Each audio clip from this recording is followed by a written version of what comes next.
And in the ninth, as far as the Orioles are concerned, it all comes down to one word. Tipping. Tippy Martinez, the Orioles' top reliever, has come on to stem a possible Philly uprising. And with 2 outs, Martinez faces pinch hitter Ozzie Virgils.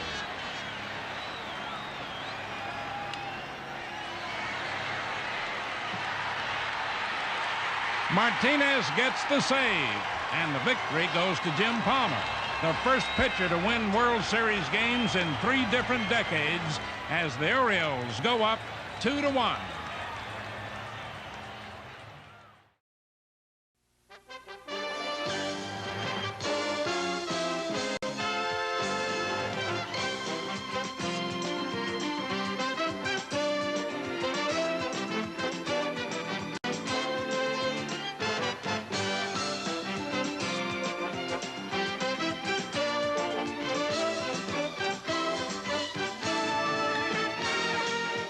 The 1983 World Series is brought to you by Miller High Life, the best beer for the best time of the day. Welcome to Miller Time. And by Chevrolet, official U.S. cars and trucks of the 14th Olympic Winter Games. Chevrolet and you taking charge. And by Gillette, makers of the Good News disposable razor with 2 blades. And by Mr. Goodwrench and General Motors Parts.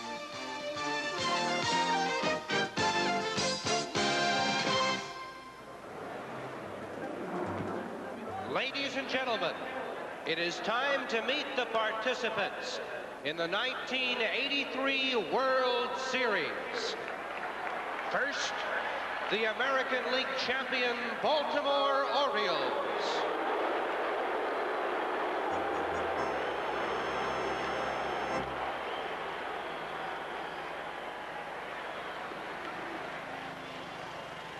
Here is the manager of the Orioles, Joe Altobelli.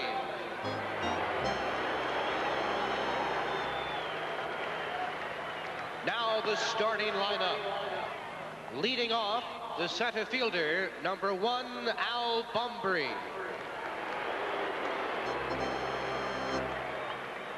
Batting second, the right fielder, number 28, Jim Dwyer. Hitting third, the shortstop, number 8, Cal Ripken Jr.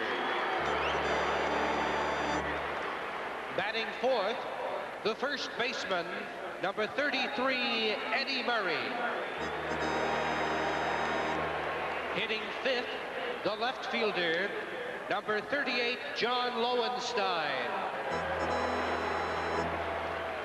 Batting sixth, the second baseman, number 25, Rich Dower. Hitting seventh, the third baseman, number 10, Todd Cruz.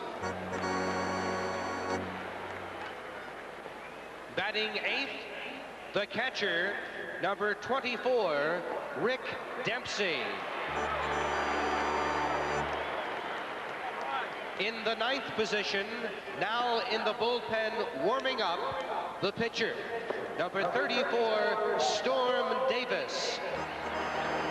And here are the rest of the 1983 American League champion Baltimore Orioles.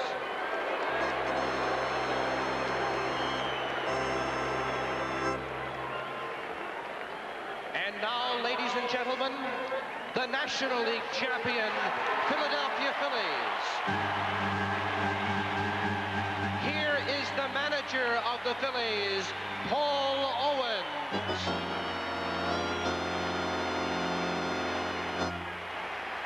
Now the Phillies starting lineup.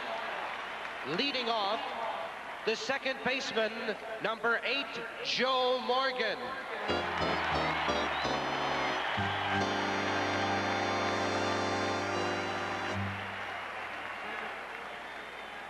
Batting second, the first baseman, number 14, Pete Rose. Hitting third, the third baseman, number 20, Mike Schmidt.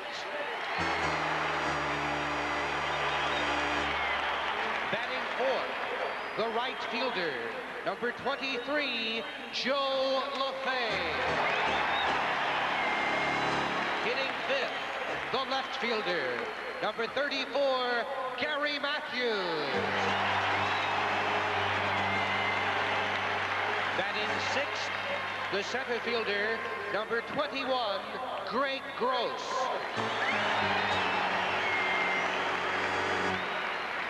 Hitting seventh, the catcher, number 6, Bo Diaz. Batting eighth, the shortstop, number 11, Ivan De Jesus. In the ninth position, warming up in front of the Phillies dugout, the pitcher, number 40, John Denny. And the rest of the 1983 National League champion Philadelphia Phillies.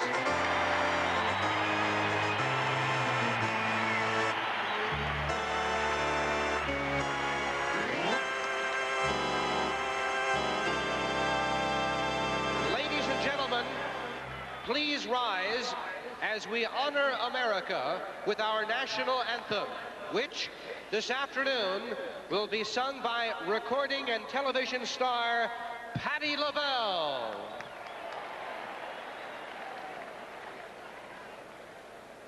Oh, say, can you see by the dawn's early light what so proudly we hailed at the twilight's last gleaming, whose broad stripes and bright stars through the perilous flight o'er the ramparts we watched were so gallantly streaming, and the rockets like everlasting in can prove through the night that our flag was still there. Oh, say does that star-spangled banner yet wave for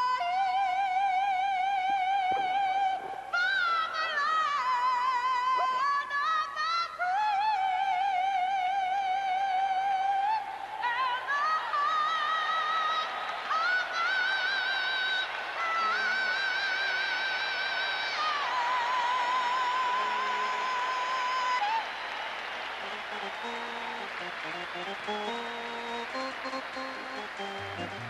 Clear skies, temperature around 65. Beautiful day, and we're set for Game 4. It'll be underway when we come back.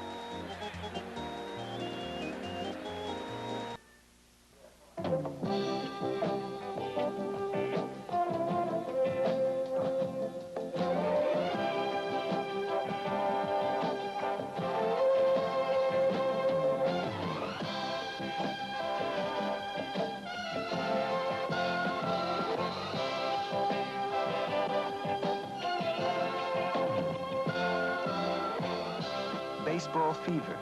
Catch it. It lasts forever. The preceding message was furnished by Major League Baseball. Ladies and gentlemen, we direct your attention to the commissioner's box on the first base side of the Phillies dugout. In 1950, like 1983, the Phillies won the National League pennant. Our 1950 team was known as the Whiz Kids. Today, we remember the Whiz Kids by having their center fielder, who went on to become a two-time National League batting champion, now a Phillies broadcaster, throw out today's ceremonial first pitch. The first ball, please, Richie Ashburn.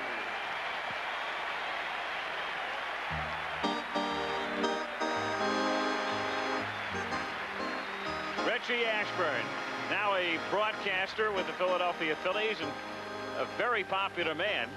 In fact, every time the Phillies think about changing managers and they run one of those polls in the newspapers, Richie's at or near the top, along with Commissioner Kuhn and his wife Louisa, as the Phillies take the field.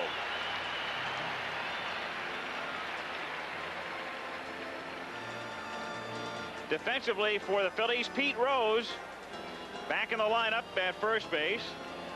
No need to tell you what they've been writing about in Philadelphia this morning. Rose's absence yesterday. Morgan at second base. Joe has hit 2 home runs in the series. And then Ivan De Jesus, who was involved in the key play as it turned out last night. He was charged with an error on the ground ball that scored what turned out to be the winning run. And Mike Schmidt still hitless is at third. In the outfield for Philadelphia, it's Gary Matthews in left field. And then in the platoon situation, they've got Greg Gross in center field in place of Maddox. And around and right is Joe LaFay, who played in game 2. Back of the plate is the everyday catcher, Bo Diaz. And the pitcher, John Denny, was actually acquired last year, and they thought he was damaged goods. He was expendable. Cleveland sent him over here. The Phillies picked him up for the stretch run in 1982, and then all of a sudden, he turns around in 83 and is the probable Cy Young winner.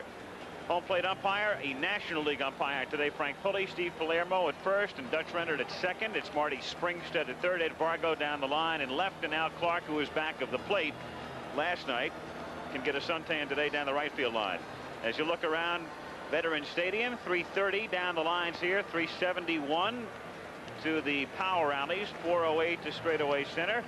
AstroTurf playing surface. Ballpark opened in 1971, located in South Philadelphia, and as we've stressed every time we've been in here through the years, and you've heard many times, a great hitter's park. The ball carries very well. So John Denny will begin things by facing Al Bunbury, Jim Dwyer, and Cal Ripken in the first inning. Bunbury has spent his entire career in the Baltimore organization. He was a 1968 draft choice. His rookie year with the big club was 73, so he's been there all the way. Well, in looking at Denny for the second time in this series, the talk among the Oriole players in batting practice was they're going to look for a few more breaking balls than they did in the first game. And he starts him 1-1 for a strike. And it didn't look like Al was looking for it. Denny, the winningest pitcher in the league this year, 19-6, with a 2.37 earned run average. Denny, 30 years old, throws another curve, and Rose backhands at first base, and Denny gets there in time for the out. That was another breaking ball, was out in front of it just the least bit. We get to see it. Hit to Rose's right. Got it before it took the short hop. You see how Pete takes his time and gives John a perfect throw as he runs over to cover first base. 1 out, and Jim Dwyer is the batter. Dwyer, much traveled. Among his stops, St. Louis, where he was a teammate of John Denny in the mid-70s. Chopper to the right side, and Joe Morgan waits for it, throws out Dwyer, and quickly 2 down here in the first inning. Cal Ripken will come up. And it's well documented now, the middle of the Oriole order, the heart of it, really struggling. Ripken 2 for 10. And of course Murray to follow 1 for 12. So who would have believed if somebody would have said Ripken and Murray would be 3 for 22 on Saturday, that Baltimore would be leading in the World Series 2-1. One thing today, Cal Ripken Sr., talking to me privately, told me that Cal Ripken Jr. was going to get one of those breaking balls and hit it out of the park, but I think he's a little bit prejudiced. There he is, the third base coach.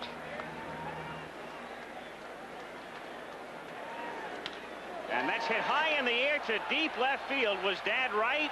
Well, almost. It stays in as Matthews makes the catch in front of the wall. So the Orioles are out in order.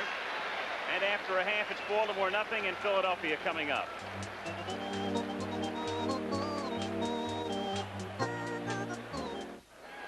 The Orioles defensively, Eddie Murray is at first base.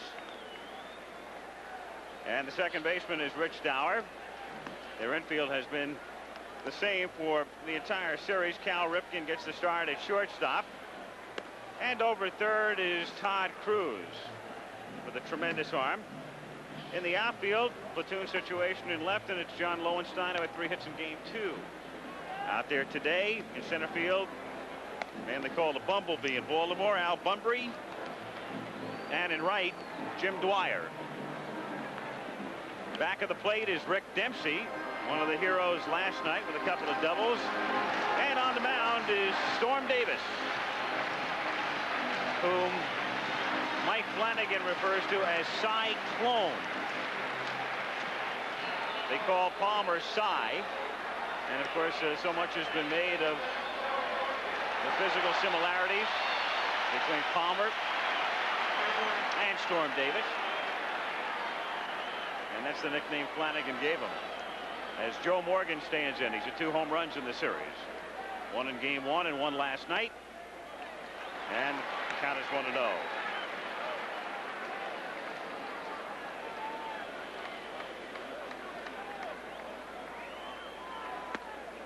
One and 1 the count. 2 good hard fastballs. Reggie said in the pregame show that Davis will stay primarily with that fastball.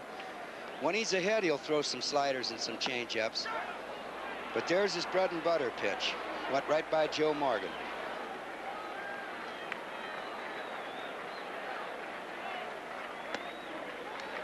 Two and 2 now. You might think a 21-year-old would be nervous, and he certainly has to have a few butterflies in his stomach. But this is a cool customer out there. Full count 3 and 2 on Morgan. Joe 4 for 11 in the series. If the bullpen he warmed up on was not as high as this one, it's going to take him a hitter or 2 to adjust to it. And down he goes. He kept it in on him, and Morgan strikes out, and you can see him turn and ask Frank Pulley if that was a strike had he not swung. We'll see it again. Pitch sailed to the inside half of the plate. And it's funny how all hitters will ask the umpire after they've swung if it's a strike. But if it's a called third strike, they'll always disagree with it. You rarely see the umpire say no. Rose takes up high, 1-0 to count. So Pete back in the lineup, and of course there is Tony Perez, who started at first base last night. Foul back, and the count is 1-1. Pete Rose has always been a real good high fastball hitter, and that's where Storm Davis will be pitching him. Not on design, but he's got the high hard one like they talked about in the real old days. We'll get an indication of how good Storm Davis's fastball is going to be if he keeps it above the belt to Pete Rose. 1-2. Oh, a nice curve there, Earl. Very good curveball. He's got a real good overhand curveball that drops straight down. He's also got a good, hard, tight slider. And he uses those pitches when he's ahead of the hitter. If he falls behind, goes with his strength. And Rose getting fooled and strikes out. So Morgan and Rose strike out. Interestingly, that's the way Boddicker began game 2 the other night in Baltimore, striking out Morgan and Rose. That pitch was 95 miles per hour on our jugs. And that's the fastest that we've had in the series so far. Mike Schmidt, who told Howard before game 3 that he was swinging the bat well, but he was 0 for 8 going into game 3 and was 0 for 4 last night. 1-0 the count. I don't think he was happy with the way he was swinging last night. I think he must have changed his thinking because he began chasing that high, fast pitch. He has to lay off of that, but that's anxiety. When you don't have a hit, you want to take your cuts. Fastball, threw it right by him, and the count is 1-1. Not 94 on that one, on the jugs gun. 1 ball and 1 strike to count on Schmidt, the 2 out. And it's 2-1. The Phillies looking for a rally. They have 5 runs in the 3 games, 4 on bases empty homers, and the other an unearned run. And Schmidt pops it up in foul ground and back out of play. 2-2 the count. Mike Schmidt's also a good fastball hitter. Of course, when you hit 40 home runs, you're a good breaking ball hitter too. He had trouble with the first pitch. He speeded it up a little bit on that and wasn't far away from getting that solidly on the bat. Not there, strike 3, and Davis starts the first inning by striking out the side. So this one begins like the other 3. Another look at a just about perfect pitch.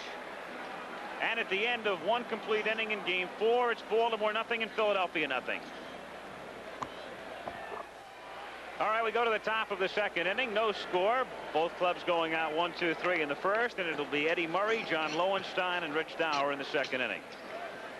So Eddie Murray, who had a terrible series in '79, a bad playoff outside of 1 monstrous home run against the White Sox at Comiskey last Friday, and 1 for 12 in the World Series.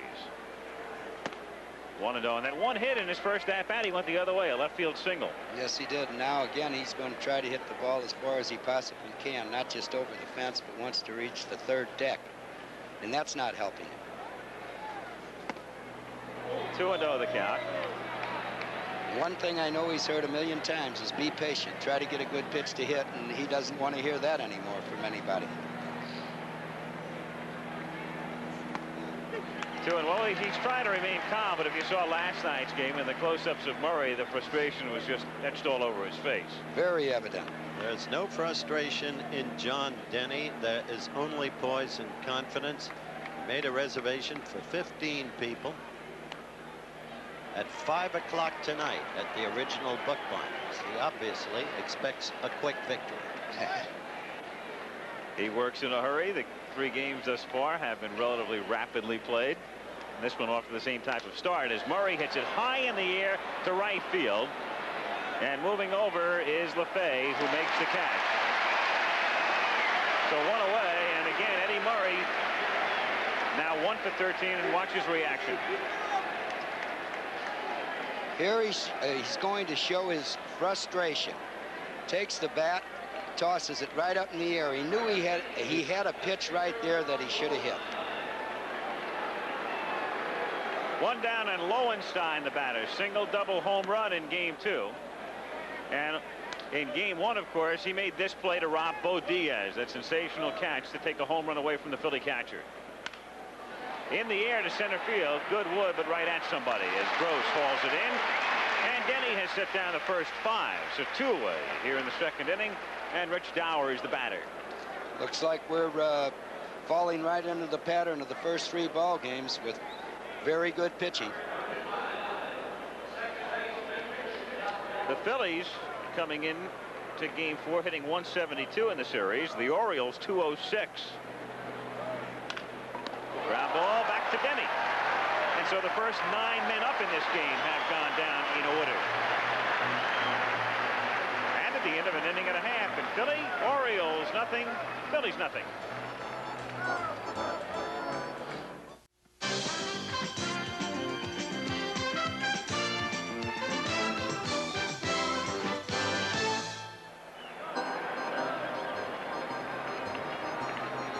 Commissioner's box here in Philadelphia. Bowie and Louisa Kuhn, and man in the blue right hat, there. of course, Happy Chandler, former commissioner.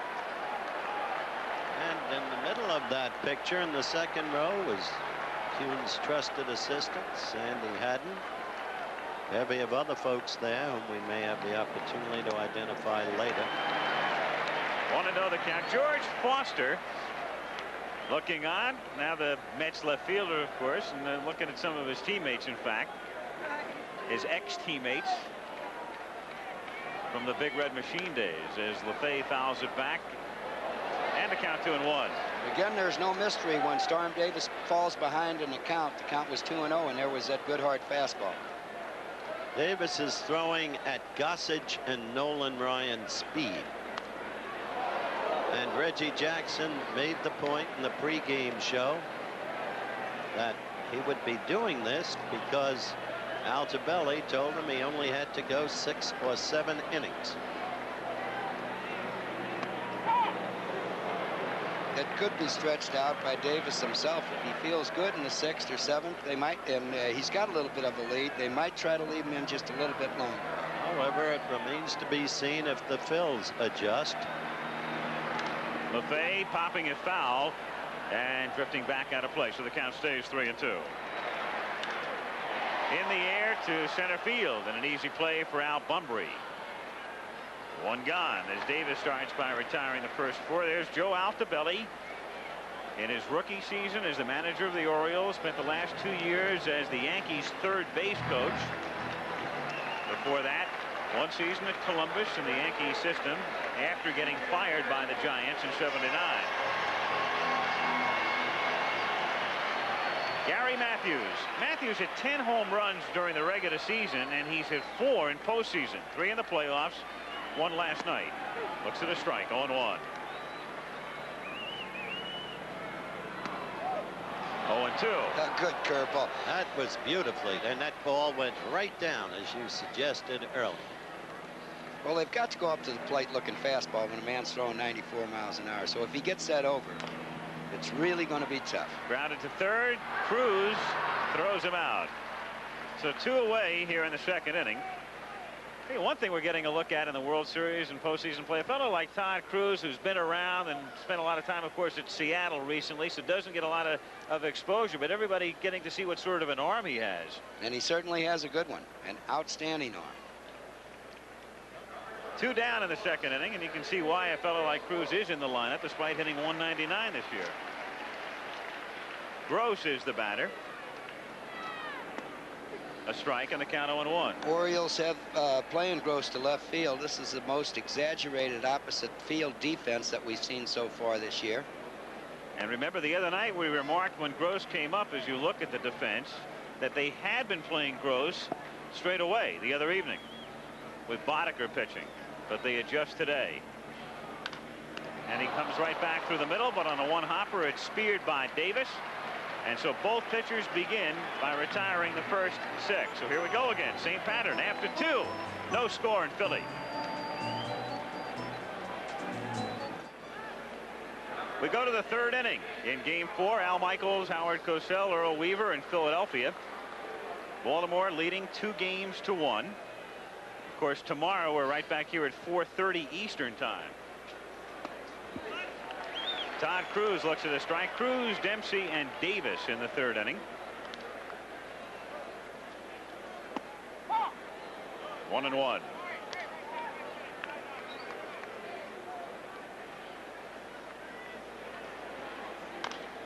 Chopper by the mound, and De Jesus near the bag has trouble, and that costs him. Otherwise, if he fields it cleanly and makes the transfer, he probably gets him.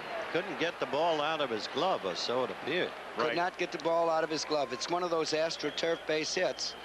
Hit, that ball on grass would be right back to the pitcher. You see Denny shrink his shoulders there, but there's the important part of that play. He got it caught in his glove. We had a good picture of it, and Cruz beat the ball out. One more shot, had a double hitch, and took just a little too much time. So Cruz is at first, and Dempsey, who had 2 doubles last night, looks at a strike, and the count is 0-1. That was a curveball, and ordinarily Rick Dempsey has some problems with curveballs, but we're in the World Series now, and he seems to be able to rise to the occasion. Cruz at first. It's been scored an infield hit, and there's Denny's good move to first base, and it almost caught Todd.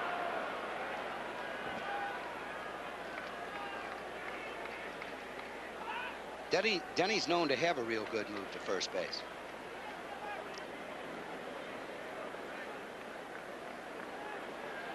Rose holding Cruz on. And it's inside. 1 ball and 1 strike on Dempsey.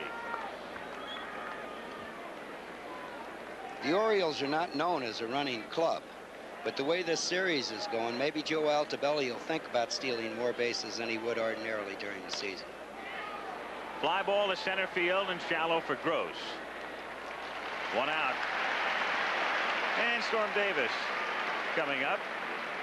Howard talked to Rick Dempsey, who should know, and here's what Dempsey had to say about Storm Davis.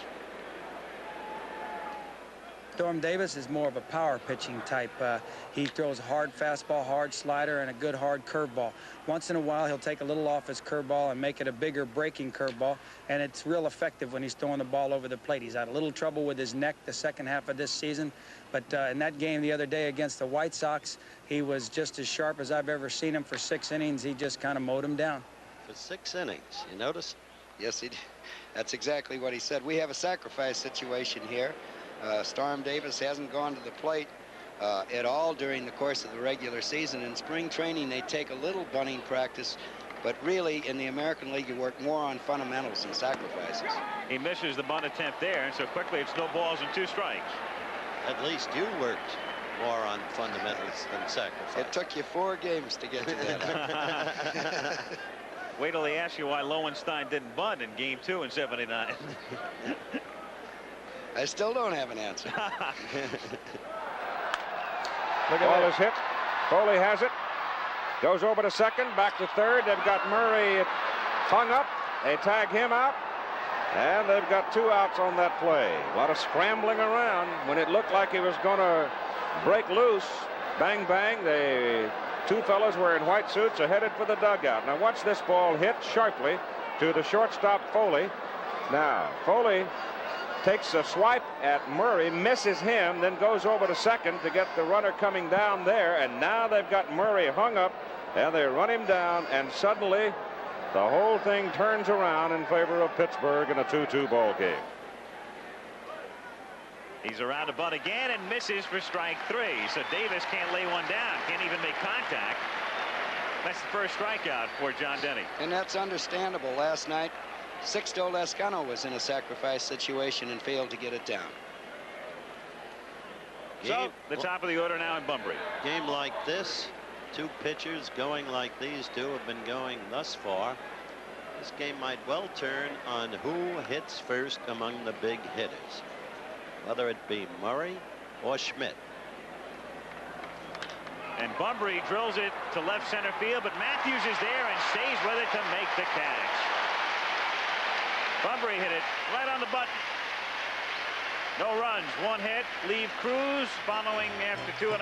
No score. Look at that graphic. Sandy did that the opening game of the '63 World Series against the Yankees. Today, Storm Davis did it. Only 21 years old. I'll tell you this, the Dodgers really stormed the Yankees that year. Beat them in 4 straight. Drysdale pitched as great a game as I have ever seen pitched in that series. Bo Diaz leading off. De Jesus following.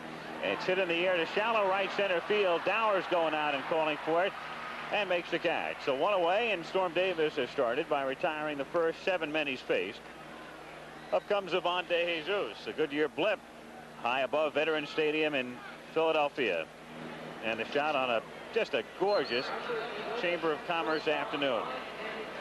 It certainly is that. Couldn't be a better day for baseball. Had some rain for Game 1, but no stoppages. Little fog for Game 2. And then they picked the right day for the off day because it's poured here on Thursday. That's a strike to De Jesus, and the count is 0-1. Ivan 2 for 9 in the series. 1 ball, 1 strike to count. 17 hitters have gone to the plate, and we've only had 1 ball hit hard. That line drive that Bunbury hit to him in the last half inning.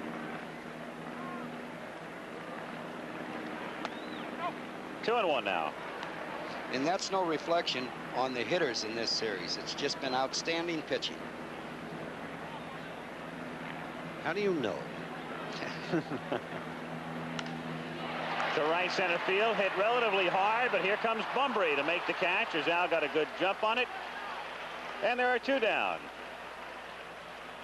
That ball was decently struck. Bunbury came a long way for this ball. I think the ball was hit a little bit on the trademark. Hung up there just long enough for Al to get there. He's got good speed, too. John Denny, 170 career average.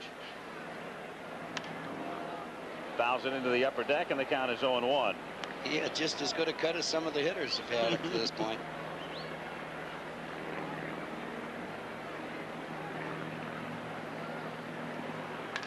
That's line to left field, right on the button, but going back to make the catch is Lowenstein. So the hitter's starting to make contact, but to no avail. That was the best hit ball in the game so far. And the Phillies are gone. By the Phils. That's 9 straight set down by Storm Davis. We'll go to the 4th. No score. Well, those two men have won a few games in their careers. Jim Palmer, foreground. Dennis Martinez, but right now both relegated to the bullpen.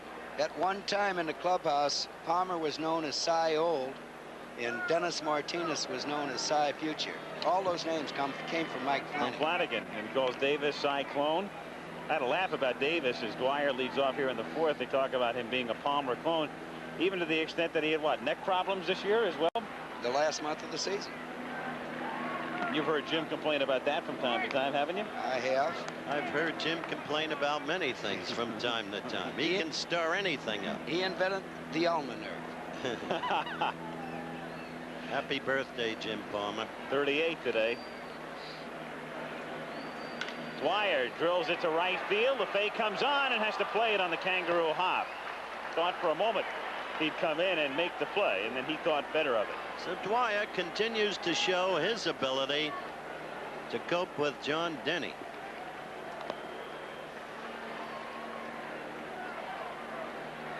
Just seems to know every pitch that Denny's throwing. So 2 hits in the game, both for the Orioles. And at least we've seen some well-hit balls. Bunbury lining to Matthews in the 3rd, and to Jesus and Denny hitting it on the money in the bottom of the inning, and a solid single by Dwyer here with Ripken at the plate. And they're staying on the outside half of the plate with him, and that's exactly why Ripken hasn't been able to do much. You might be right, Howard. He might have to step up in the box just a little bit.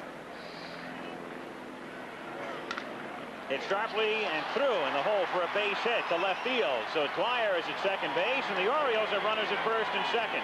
And up comes Eddie Murray with men on base again. It's almost a replay of the championship series. It was in the 3rd game in the championship series that Eddie came up in the 1st inning and broke the game wide open with a 3-run homer. Well, one of these big guys got to break out sooner or later, be it Murray or Schmidt. And as I suggested earlier, whichever one breaks out first, that could turn the game. 1-0, boxed by Diaz, but no advance. That was a fastball, and Eddie never moved a muscle on that pitch. It seems to me like he's standing up there waiting for the first good breaking ball to hit. That was an 88-mile-an-hour fastball. Eddie Murray hit in the clutch during the regular season. Runners in scoring position. His average was .341. Lines it to right field, and he gets a base hit. LeFay plays it on a hop, and they will stop Dwyer at 3rd, so they're loaded up on 3 solid singles here in the 4th inning. He hit a curveball. There were indications on the first pitch when he didn't even offer it that fastball that he was looking for it. And the Philadelphia bullpen will get busy. And LeFay has one of the greatest arms in baseball. First, the runner had to wait to make sure the ball couldn't be caught, and then second, you don't run on this kid. He has some arm. That's exactly right. The ball was hit hard, Howard. He was cold turkey if he tried to go home. So Lowenstein comes up. Philly infield looking for the double play. They'll concede a run on a grounder, and it's a strike. 0-1. The way they are aligned right there, De Jesus and Morgan will turn a pair to try to stay away from the big inning and concede a run on a ground ball to them. Hit foul outside first, and the count, no balls and 2 strikes. And Lowenstein strikes out as Denny took just enough off of it, so he gets a very big out. That is an important strikeout, and we'll see right now if the bottom of the Oriole lineup can come through again. It was a tremendous change of pace, and John was just fooled from the time it left the pitcher's hand. Get to see it again here. You'll see as he releases the ball, Lowenstein lunges. The bat is way ahead of the bat is all the way around by the time the ball gets to the catcher. This will give you a Look at better that shot. lunge. That's it.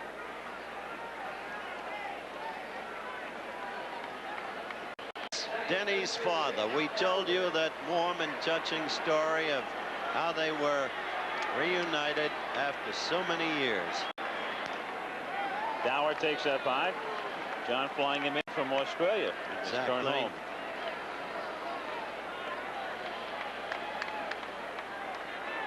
Here's the 1-0 pitch now to Dower. A looper to right field that will fall in for a base hit. Dwyer will score. Ripken is being waved in. LaFay's throw comes through, not in time. Murray goes to third, and Baltimore leads it 2-0. And again, the bottom of the order comes through for Baltimore. Well, here we go with those functional players. Earl has described why he likes Dower so much for you in earlier telecasts, and somehow this team, as you look at it again, this kind of player comes through. Note he went to the opposite field, Earl, where he's so adept. Yes, he did. The ball wasn't hit really good, but you could tell he was going with the pitch. 4 singles in the inning. Another look now. Almost like he tried to put it right where it landed.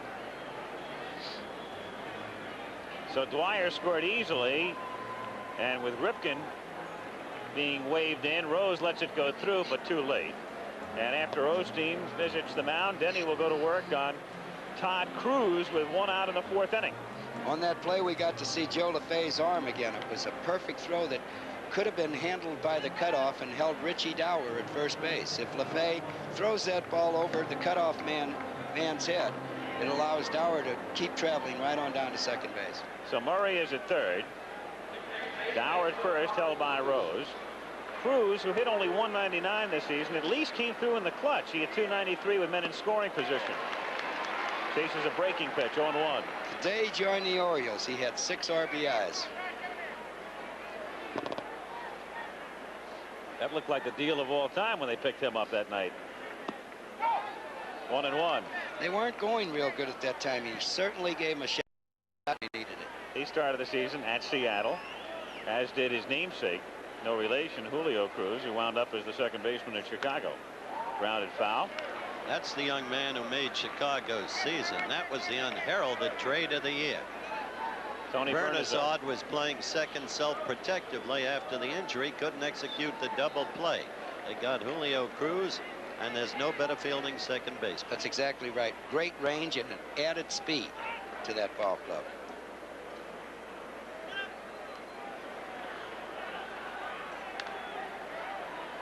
Still 1 ball, 2 strikes on Cruz. To me, with the real good breaking ball that John Denny's got, the last 2 pitches were fastballs, and they were up. He's throwing his fastball at 87 miles an hour. Good breaking pitch, struck him out. What a beauty. Strikeout number 3 for John Denny. A big out if they can strand this runner at third. We see a very good curveball here. You can really see it break in this good picture. And if you throw Todd Cruz that pitch, he's not going to get the bat on it a lot. That's why I was surprised when Denny threw in the 2 pitches, 2 fastballs previously. Now here's an interesting situation. Even though it's not first base open, a base is open, and thus they will walk Dempsey with runners at first and third, and take their chances with Storm Davis, who could not make contact as he attempted to bunt in the 3rd inning. Paul Owens was talking with me today on how impressed he is with Rick Dempsey. You watch him in the series, you certainly have to be. Dempsey's done everything that had to be done so far, including help out offensively. Earl, tell me about your feelings in regard to that strategy right there, first and third, and the intentional walk. I think it's a very good move. It puts a little pressure on Denny, the pitcher. He has to throw strikes. If not, he's going to walk in a run. But when you got a pitcher that won 19 games during the course of the ball game, you have to trust him. If you can't trust this fella that's out there now, you can't trust anybody. Starts Davis with a strike, and so the bases are loaded. 2 down, 4th inning. Baltimore leading 2-0.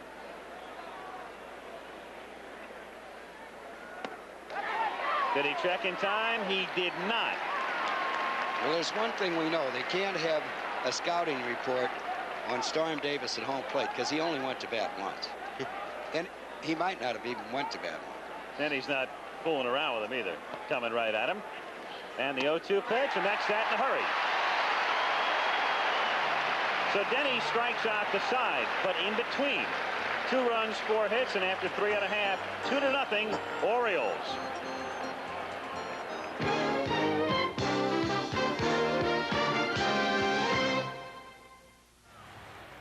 Game 4, and the Phillies paid tribute to the 1950 Whiz Kids. The first ball, please, Richie Ashburn. Richie Ashburn once helped the Phillies win a pennant, and they're hoping a little bit of inspiration from a Whiz Kid can fan the Philly flame. But through the first 3 innings, both teams are scoreless. In the 4th, Jim Dwyer leads off against John Denny, and it's the Orioles who are on the move. All right, come on, Cal.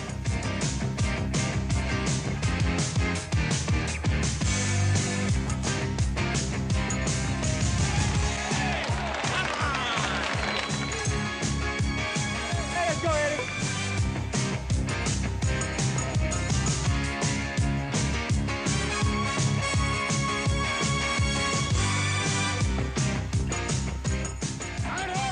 Right here. The bases are loaded, and after a strikeout, up comes an Oriole who's been mired in a surprising slump. Rich Dower, 1 for 26 in postseason play.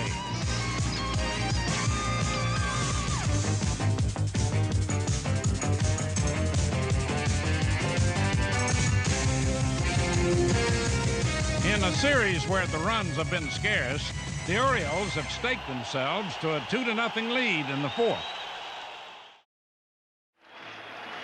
What a shot that is on a beautiful day in Philly. Independence Hall. That's Philadelphia, historic city. Joe Morgan to lead off, bottom of the 4th. By the way, halftime of the football game this afternoon featuring Nebraska and Missouri, a live interview with Marcus Dupree.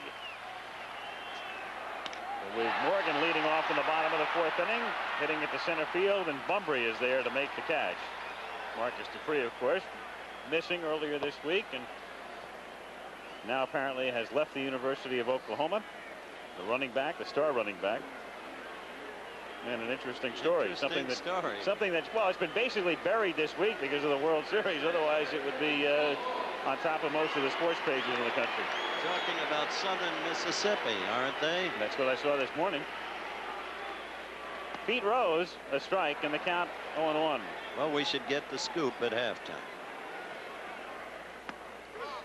Quickly 0-2 on Rose, who struck out his first trip. He is anybody could have lip read that. Well, Pete's saying to himself, how are you going to hit that kind of pitch as hard as he's throwing? He's not saying it to himself.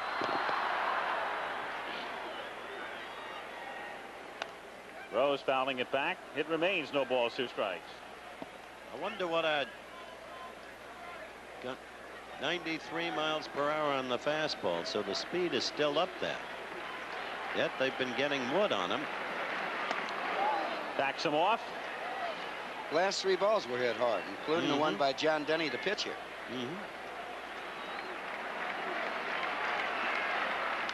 Rose lining it to center field and in for a base hit. So the Phillies have their first hit and their first base runner as Pete Rose on a 1-2 pitch after Davis had come inside. Lines it to center field. Pete Rose's whole history as a ball player. It didn't matter who the pitcher was, how good a pitcher he was. Let him see them a time or two, and he knows how to adjust and get to them. Well, after he saw the one curveball, he said something to the umpire, but he might have said, throw me that curveball one more time and see what happens. And that's what the pitch was. Now, Murray got a single. Turned out to be a very important blow. Schmidt still hitless in the series, hoping to explode. Mike 0 for 13, fouling it away, and the count is 0-1. Schmidt, who had 255 during the regular season and had a good playoff series, shatters his bat and pops it in the air to shallow left center field. Could be trouble, and is. And Rose, in a brilliant piece of base running, winds up at third. Very few players would do what Rose did. That's a ball that lands between 3 fielders, and yet Pete, he's been around a long time, has the uncanny sense of knowing it's going to fall in. Always was and always will be. When you have baseball instinct like that, you know exactly what to do. something that happened on that ball is Mike Schmidt had a real healthy cut. It hit him close to the hand. Here comes Rose again now. The minute the ball was hit into left field, Pete made a decision. It's going to drop. Here I go to third base. That showed it very well. At any rate, both outfielders took a step back on that ball because they thought it was hit harder than it was. How do you put something like that in a box score, the way Rose ran the bases in that instance? First and third. One out. Infield double play depth, and the batter is LaFay. 1-0 to count. So with Baltimore leading 2-0 and Joe Altobelli looking on, the Phillies, who were dormant through 3, 9 up and 9 down, trying to rally here in the fourth. And LaFay drills it toward the right field corner. Fair ball. Rose comes in to score. Schmidt is being held at third on a double by LaFay, and it's 2-1. You could see they were beginning to get to Storm Davis. We had commented that 3 straight balls had been solidly hit. Here we get the shot from high above. You'll be able to see Jim Dwyer go over and take the ball off of the wall. 1 shard hop. We got it from another angle. He gave a perfect throw to the cutoff man, Richie Dower, and Rich Dower does have a very good arm. The fans booed a little bit because Schmidt was stopped at third base, but in my opinion, I thought he would have been thrown out at home plate. I agree with you. I don't see any question about it. Ray Miller going to the mound, the Oriole pitching coach.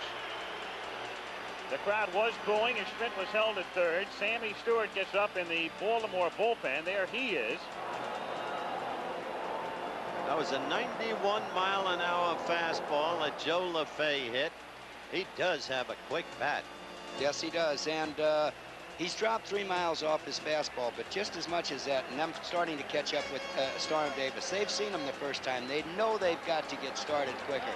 And going into the second round, I might have to question the fact that Davis isn't throwing more breaking balls this time around the order. So Miller trots back to the dugout. It's getting to be a religion in this series. The team that scores first loses the game.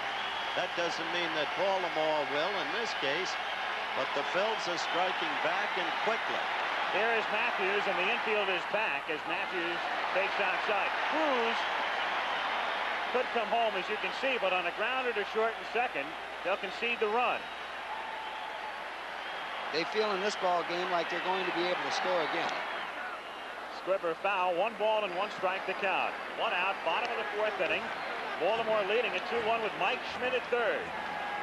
Joe LaFay off to his lead at second. And Matthews, who has 4 postseason home runs at the plate, with Gross on deck. Good pitch. With the base open, there'd be a chance that they might try to make real good pitches, pitch around Matthews, but that pitch was a fastball. Starn still feels like he's throwing it hard. It was right down the middle. 2 balls, 2 strikes to count.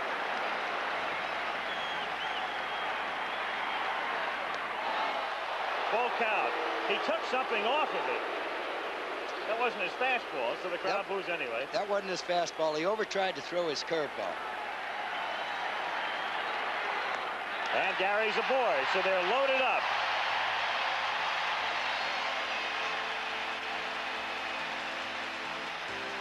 Bases loaded with 1 out in the 4th inning, and Greg Gross coming up. He is not an easy batter to double up. And he also makes contact. Infield will look for the double play.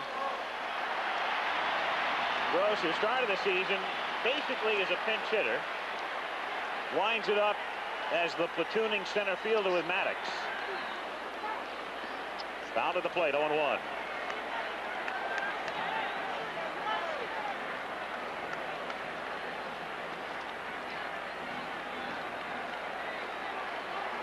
It's quite a descriptive graphic, isn't it? Yes, it is, and that's good, Howard. Fouled away, and the count, no balls and 2 strikes. The league average, by the way, in that situation would be about 58%.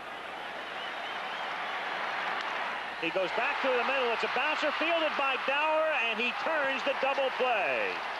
So they walked Matthews, even though it wasn't an intentional walk. They weren't going to give him anything good to hit, and it sets up a ground ball double play. And so Philadelphia settles for a run, and we'll go to the fifth. It's 2-1 Orioles. Monday. Catch those irresistible, incredible kids. Meet America's fastest 8-year-old sprinter and jump high for a steeplechase on That's Incredible, Monday right after football. City Hall area of Philadelphia. We've talked extensively about the great urban renewal of this city, and as I've mentioned, you can feel the roots of the country here. Al Bunbury hits a bouncer to Rose, who backs up, throws to Denny, covering, and in time for the out. So a nice play by Pete, who could not charge that one. Played it just right. And again, it's an AstroTurf ground ball. Hits on the ground and takes that one big hop. Pete didn't want to come in and try to get it on the short hop. He went back, got it on a big hop, made it a little difficult to make a good throw, and Denny made a good play reaching behind him as they got the out. Excellent play. And that's the double play on Gross. Was an artificial turf ground ball hit to the one spot. Dower perfectly placed where you could double him up. Was at the right place at the right time. That's what we say in the dugout. Jim Dwyer with the count 1 ball and no strikes has grounded out and singled. His base hit in the 4th inning started the Baltimore rally.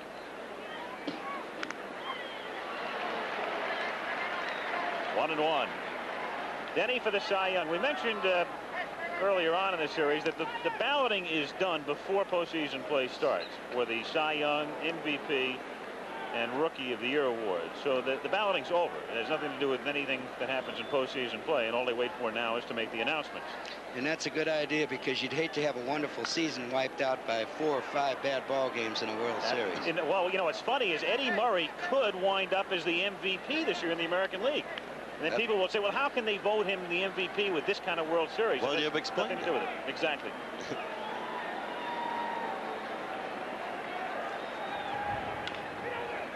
Chopper to Rose, waits for it, and they've got that one down to a science.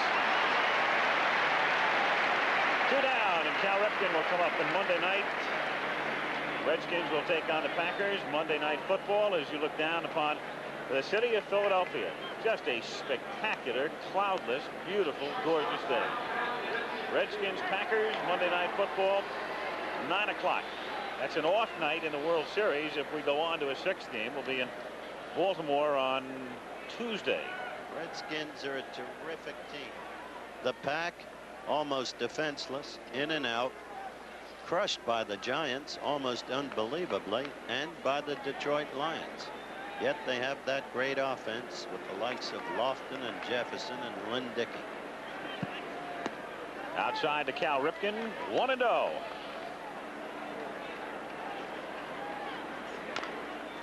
That's off his foot. That's a foul ball off his foot at the plate. And it hurt. When it rolls down that hard, the third base, you know it hurts. I had a ball player who's now a teammate of Reggie Jackson's, Bobby Gritch. Every time he hit one into the dirt, whether it hit his foot or not, he'd go down on the ground, and you'd be surprised how many times he got a foul ball called on him. We get to see it again. Pitch got in on Cal Ripken's hands, fouled straight down, and that hurts. Believe me, that hurts. Come again. What were you saying? You're saying somebody was faking it, in other words? Bob Gritch, every time he hit a ball like that, even if it went out to the shortstop, and he got a lot of foul balls called. That's grounded foul. Does he still do it? Yes, he does. Ask Reggie. He knows.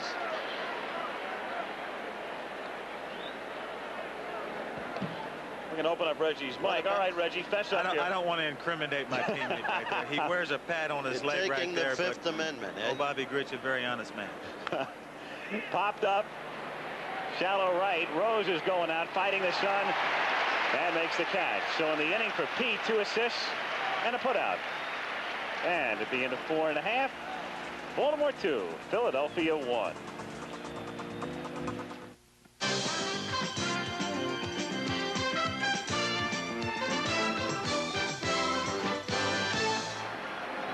We go to the bottom of the 5th inning. Al Michaels, Howard Cosell, Earl Weaver.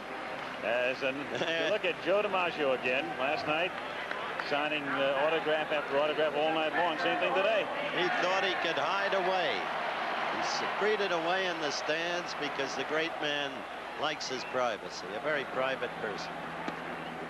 Diaz looks at a strike. You can't hide from Chet 40, and you know it. No. Interesting the way John Denny settled down. That's ripped fair down the line into the corner, where it takes that strange bounce. It's still in play, and Diaz winds up at second with a double. Clearly now they are really getting to Storm Davis. And very quickly action begins in the Baltimore bullpen. Curveball that was hit well down the left field line. Hit hard enough so that Todd Cruz didn't have a chance to get to it. So a double to lead things off in the bottom of the 5th inning, and Ivan De Jesus. Fly to center in the 3rd inning. Davis started the game by retiring the first 10. Gave up a run in the 4th, but then got Gross to hit into a double play to escape further damage.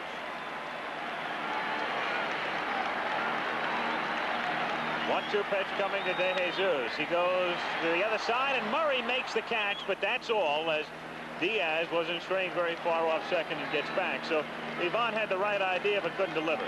Well, that was a good piece of base running by Bo Diaz. There's a lot of ball players, when that ball came off the bat, would have taken that 3 or 4 extra steps.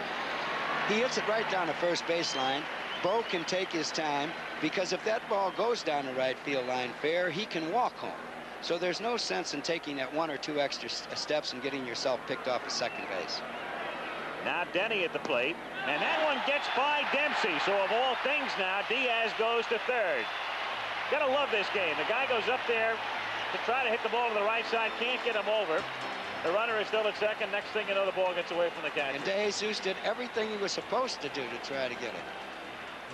This has to be a pass ball, and what has to happen, I think, is there was a cross up in signs. It didn't look like Dempsey was looking for a fastball right there. Now Altobelli goes to the mound, and they have scored at a wild pitch. Scored at a wild pitch, eh? They have. I was wrong again. Well, that's really borderline. Normally the rule of thumb is if it bounces first, they'll score at a wild pitch, otherwise pass ball, and that was right on the edge. Yeah, but that's another reason I'm sitting up here in the booth. No, it's not. You can't everybody has their opinion. Yeah, it's so easy to second guess. There's Sammy Stewart up now, throwing in the bullpen. In the meantime, they second guessed Paul Owens to death after last night's game. Nobody said the guy had LaFay properly placed in the lineup when he doubled and knocked in the Phillies' run. Denny is a tremendous bunter, and it's illustrated right there. 17 sacrifice bunts. The infield is in. What about the possibility of a squeeze here? Definitely a possibility to squeeze, and that's one of the reasons I think Joe Altobelli went out there. But he doesn't. He goes to left field on a line, and it's not caught, but Diaz has to scramble home, and the throw hits him. So he is safe. Denny is on his way to second. The throw from Davis gets by Dower and is backed up by Bunbury. What a break for the Phillies on a ball that Lowenstein had trouble with in left field. Diaz was tagging. Now Bo is not a fast runner. Watch again from high above and see how the play develops here. Look how close the umpire is, and he called it right away. John knew he still had a chance at home plate, and it was a perfect throw. But this is one of the plays where the manager wants somebody to grab the ball and stick it in his pocket, because it looks like the base runner's just going to keep going. Once again, and Diaz is tagging. Chances are, if the catch is made, he doesn't come here. But at short hop, then he starts to come, and then he's lucky that the ball hits him. Davis picks it up, and his throw is alertly backed up by Bunbury to prevent any further advance. So it's a single, and it's an error charged to the left fielder, Lowenstein, which would mean no run batted in. It's the way they've scored it.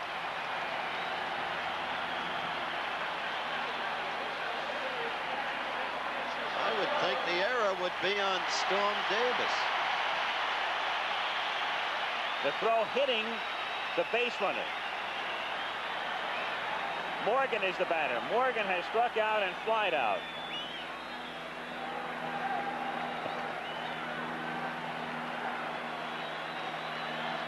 The word from the score now, we'll give you in a moment, is they will give him a run batted in fact, and contend that Denny advances on the error because the ball hit Diaz sliding in. And that's right.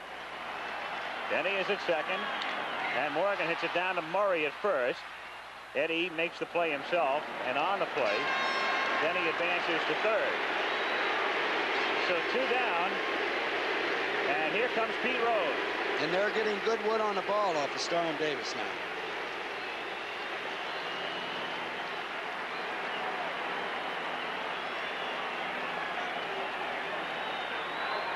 Rose has struck out and singled, scored the Philadelphia run in the 4th inning, their first run. Denny at third, 2 down. Swung late at a fastball. 0-1. This man finds so many ways to beat you. Al, you pointed it out with his instinctive base running on the Mike Schmidt pop that fell among 3 players. Looks the field over, can hit in all places. And you can see that he's sharpened up that swing on this bat, just trying to make contact and hit the ball to left field. Hit a breaking ball last time up. 1 ball, 2 strikes to count. Meanwhile, there are 3 balloons floating around in left field, and they haven't stopped play to take them off the playing area.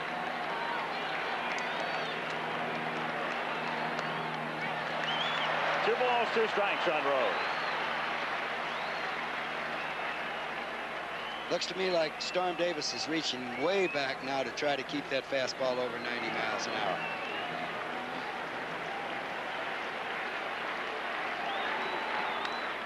To left center field, a base hit, and it gets by Bunbury. Rose around second, around first, and into second as Denny scores. It's 3-2. He is answering back for being benched last night. He gets his opportunity, and professional that he is, he comes through. What a remarkable, intense competitor. Here it is again. High fastball hitter, we said earlier, and that's what it was. And now, there's an AstroTurf bounce, and I just don't see how they can give a fella an error on that play. It should be scored as a double. That's the way I marked it. I don't care what the scorer does. In the meantime, you knew it. He was going in that direction. He just punched that ball out there. Pete has always taken what he's been given. You're going to fetch him away as a left-handed batter, he'll go there with you. 3-2, Philadelphia on top as Mike Schmidt comes up. Schmidt has struck out and singled.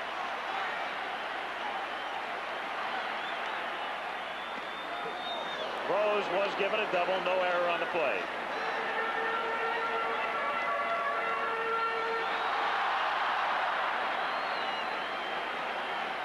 What interests me is the way they're staying with Davis, and Stewart has stopped warming up. It looked like, well, Stewart's ready. That's why he stopped warming up. He was up the inning before, and he's ready to come in the ball game.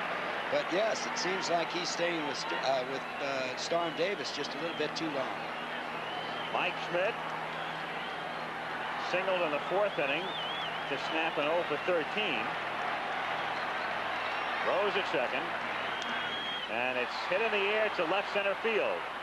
Ripken out, Lowenstein in. Lowenstein fighting it and having trouble with the sun, but staying with it to make the catch. So the Phillies here in the 5th inning come up with a couple of runs. 3 hits, there was an error. And a man left on. An isolated look now at Lowenstein's throw hitting Diaz, who comes in to score the tying run.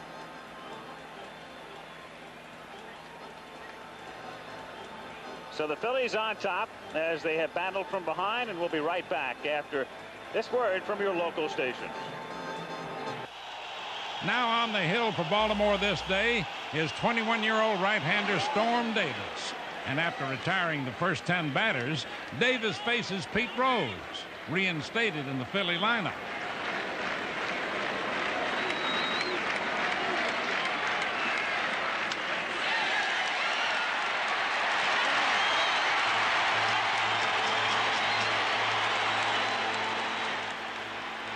Following Rose, the next man up is 6-time National League home run leader Mike Schmidt. Come on, Mike. Come on.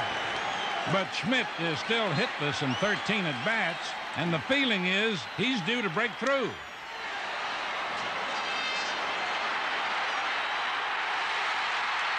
With Schmidt's hit, the Phillies have runners at first and third with 1 out.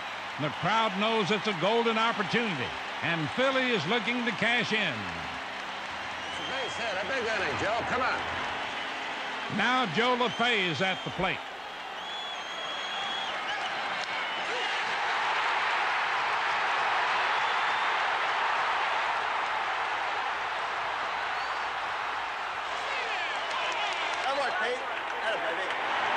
Philadelphia picked up 1 run in the 4th, and in the bottom of the 5th, Bo Diaz is looking for more.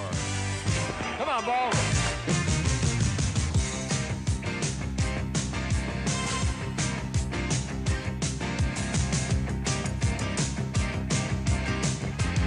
Diaz's leadoff double is followed by an infield out, and then Storm Davis finds his counterpart, John Denny.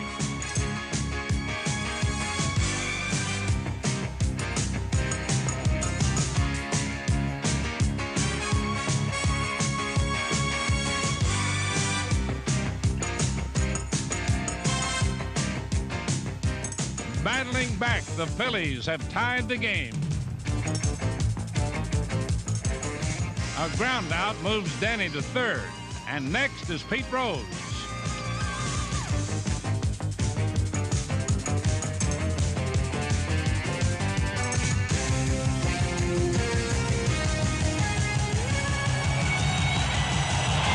The bet is in a frenzy, and the Phillies lead 3-2 after 5.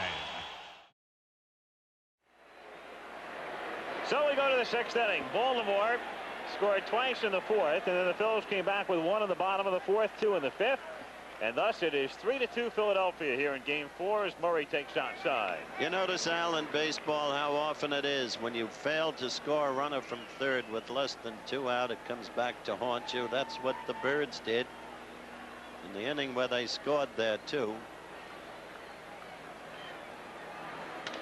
Murray hits a fly ball to center field. Gross, shading his eyes from the sun, makes the catch.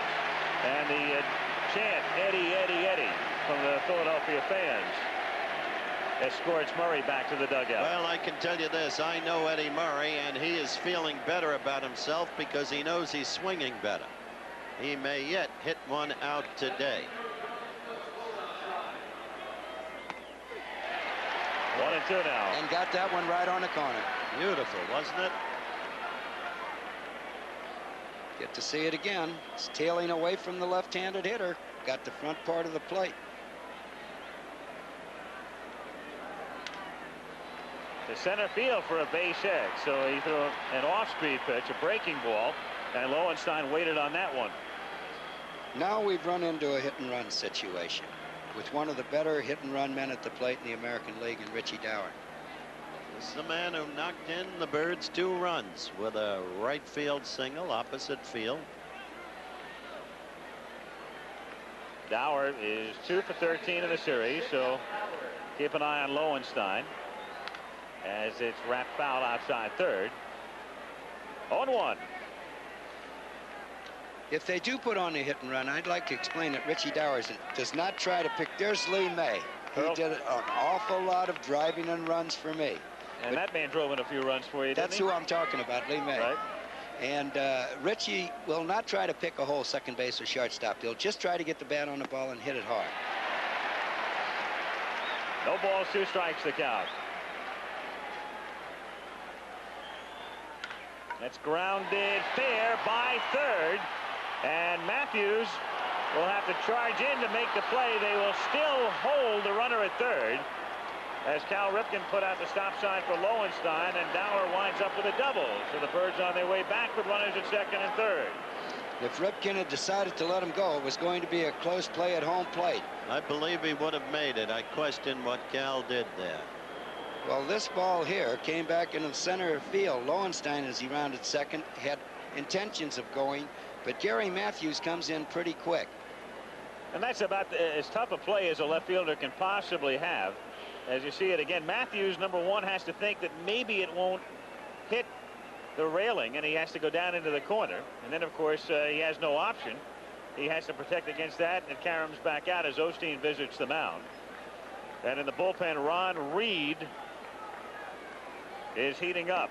Now a decision to be made by Altobelli.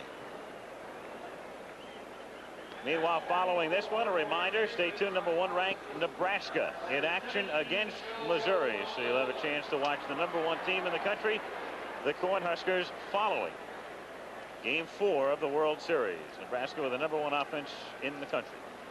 Meanwhile, Osteen has visited the mound, and Joe Nolan has come out of the Baltimore dugout, and there he is, the other catcher.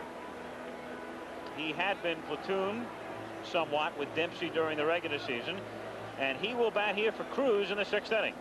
I suspect that Joe may turn to what you suggested a few days ago, Earl. Move Rich Dow to third and put Sakata at second. No? Yes, there's a good chance of that. I'm thinking here that Baltimore only has 2 catchers, and he's using Joe Nolan in a pinch hit situation here. I'm wondering if to get a walk as well. might have to go behind the plate. Well, they're going to walk Nolan. If anything should happen to Dempsey. That's exactly what has to happen.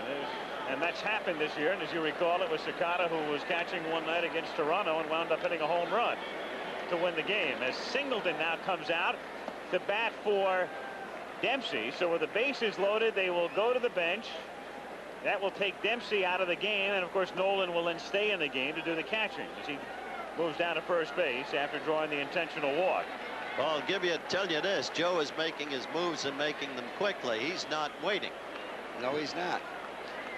He knows, too. I mean, this is the time, I guess, you're going to make that move because the way Denny is pitching right now, he may be on the ropes a little bit. You don't want to get too deep because then you know Mr. Holland's going to be in there. This game has become different from the prior games. This game is a roller coaster affair with an ebb and flow to it and a lot of pressure situations. And I think both the purists and the casual fan can enjoy it. Well, Joe anticipated a possible base on balls in that situation. It's intentional base on balls. He sent Joe Nolan up to the plate to hit if they pitched to him, but saved Kenny Singleton, a switch hitter, to come up with the bases loaded if they did walk him. Who is a much better hitter from the left side than he is from the right side. The one thing that would worry me would be being down to one legitimate catcher.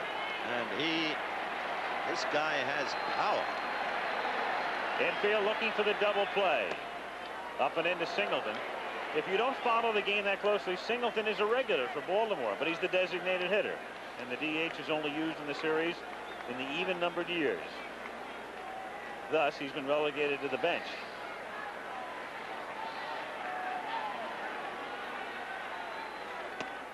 2-0 the count with the bases loaded.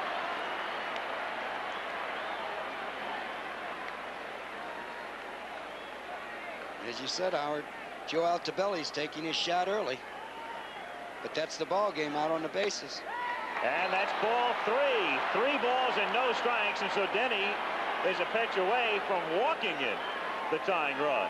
You give him the green light here? No, I wouldn't. Nope. Kenny's got a good eye and he can be trusted.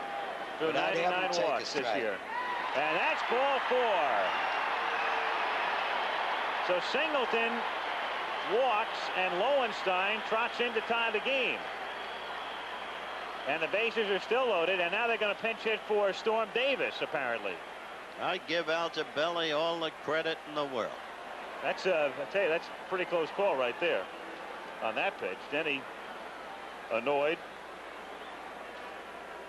And now they'll take Davis out, and that's John Shelby in your picture right there, putting the batting helmet on. the switch hitting outfielder who platoons with Bunbury. He'll come up here and a look into the Philadelphia dugout. Of course, if they're going to make a move, you always want the pinch hitter to be announced first so that he is officially in the game. Sammy Stewart throwing in the bullpen. Meanwhile, also a pinch runner coming out as Len Cicada goes down to first base to run for Singleton. So there is the only reserve infielder. And your move that you mentioned before, if Cicada going to second and Dower going to third, is what they're going to do, Al. So they'll be down to their only catcher. Their only catchers, actually, both in the game at the same time. Nolan will be back on the plate with the emergency catcher, Cicada, staying in. So Shelby coming up with the bases loaded. Now Owens will make his move. He wanted to wait until Shelby was officially announced. That puts him in the game and takes Davis out. Here comes Owens. This being the second Philadelphia visit of the inning means he has to go to the bullpen. He also had Hernandez throwing, and the call does go out for Willie, who was up alongside Reed. And he'll come in, and we'll see about Shelby whether he'll stay in. He's a switch hitter. 3-3 in the sixth. We'll be right back. For years now, we've been kidding Jim here about his eyesight. The fact is that Jim has the eyes of an eagle. Thanks, Boog. Why, he's one of the first guys to spot light beer from Miller. Saw right away that light tastes great and it's less filling. Sure, all you have to do is read the label. It says light has 1/3 less calories than a regular beer. I think you want this, Jim. Oh, yeah. Oh, no. As I was saying, it's as plain as the nose on your face. Light beer from Miller. Everything you always wanted in a beer, and less. Oh, I don't believe this.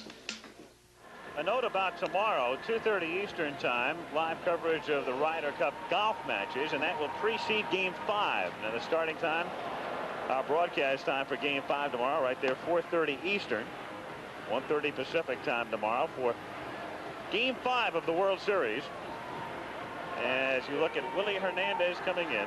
You got to give it to Alabelli. He's proved he's not afraid to make his moves early. And I'll tell you what's going through Joe's mind right now. He leaves Shelby up. He's a switch hitter, as we pointed out, gets up there righty. He wants to get to Bunbury because he's got Dan Ford ready to put in for Al, right? Couldn't be said any better.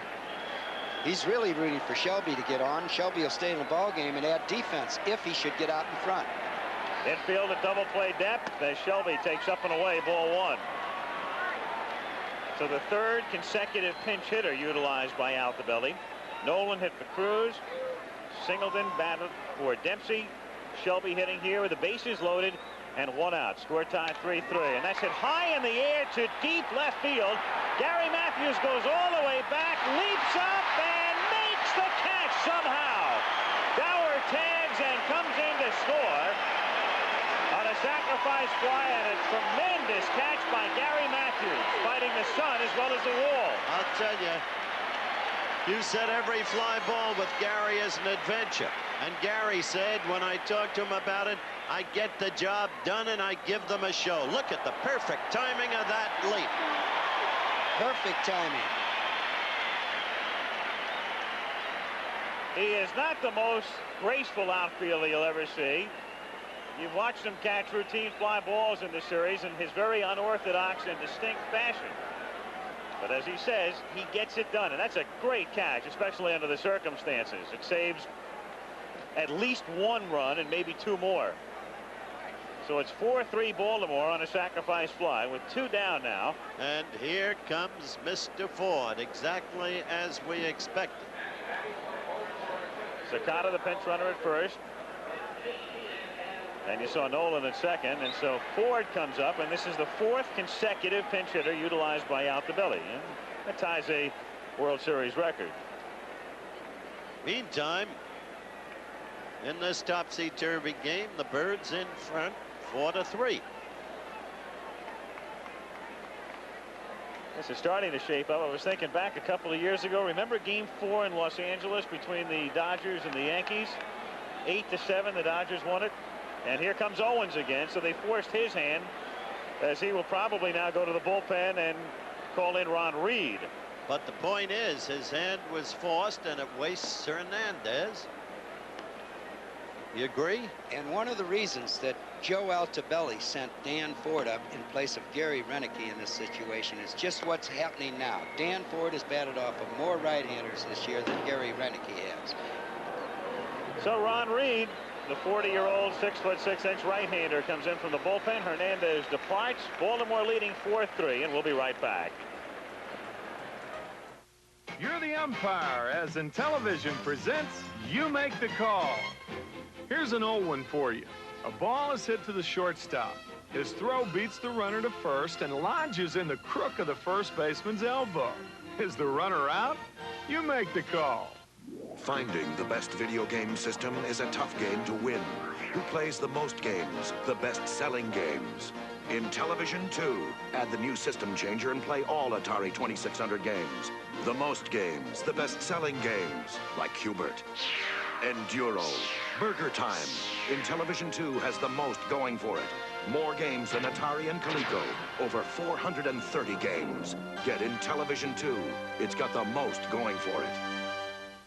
Although this difficult play looks easy, a catch is only legal if the fielder has possession of the ball in his hand or glove. So if you said the runner was safe, then you made the right call. So Ron Reed, who at one time played basketball with the Detroit Pistons, comes in here with runners at first and second and 2 down in the 6th inning. That's Joe Nolan at second base and Len Cicada at first, and Dan Ford pinch hitting for Al Bunbury at the plate. Not much difference there. Very point Earl made. Ford is an effective hitter. Baltimore on top 4-3. Against both style pitches. Southpaw and orthodox. 2 on, 2 out in the top of the 6th inning. 1-0 the count. Reed was complaining in the clubhouse of not being used enough. Well, he's going to get his shot now. That low home shot gives you an idea now, with a pitcher in the background bathed in sunlight and the batter standing there in the shade. Physically, he's a reminder, Al, of Gene Conley. You remember that side-wheeling right-hander. 6'8", Boston Celtics. I batted off of him. Looked like he was handing you the ball, or handing it to the catcher, because I never hit it. Conley, a two-sport man like Reed, fouled away. 1-2 the count. And that's strike 3 on a foul tip. He couldn't get his bat out of the way, and the foul tip is held by the catcher. As Gary Matthews comes in, he keeps him close. It's 4-3 in the middle of the 6th inning, and we'll go out with another look at that great play by Gary.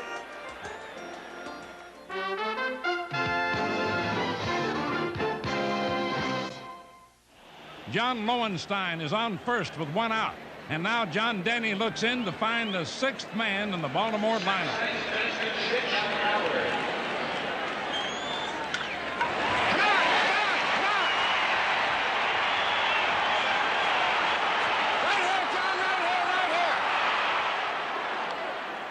The Orioles now have runners at second and third, and with first base empty, the strategy starts. Joe Altobelli sends up Joe Nolan, first of our record-tying 4 consecutive pinch hitters. The Phillies counteract with a move of their own. Nolan is intentionally walked to load the bases to set up a possible double play. The next pinch hitter is Ken Singleton, Baltimore's DH during the season, and a definite long ball threat. But this time, Denny yields an unintentional walk, and the game is tied.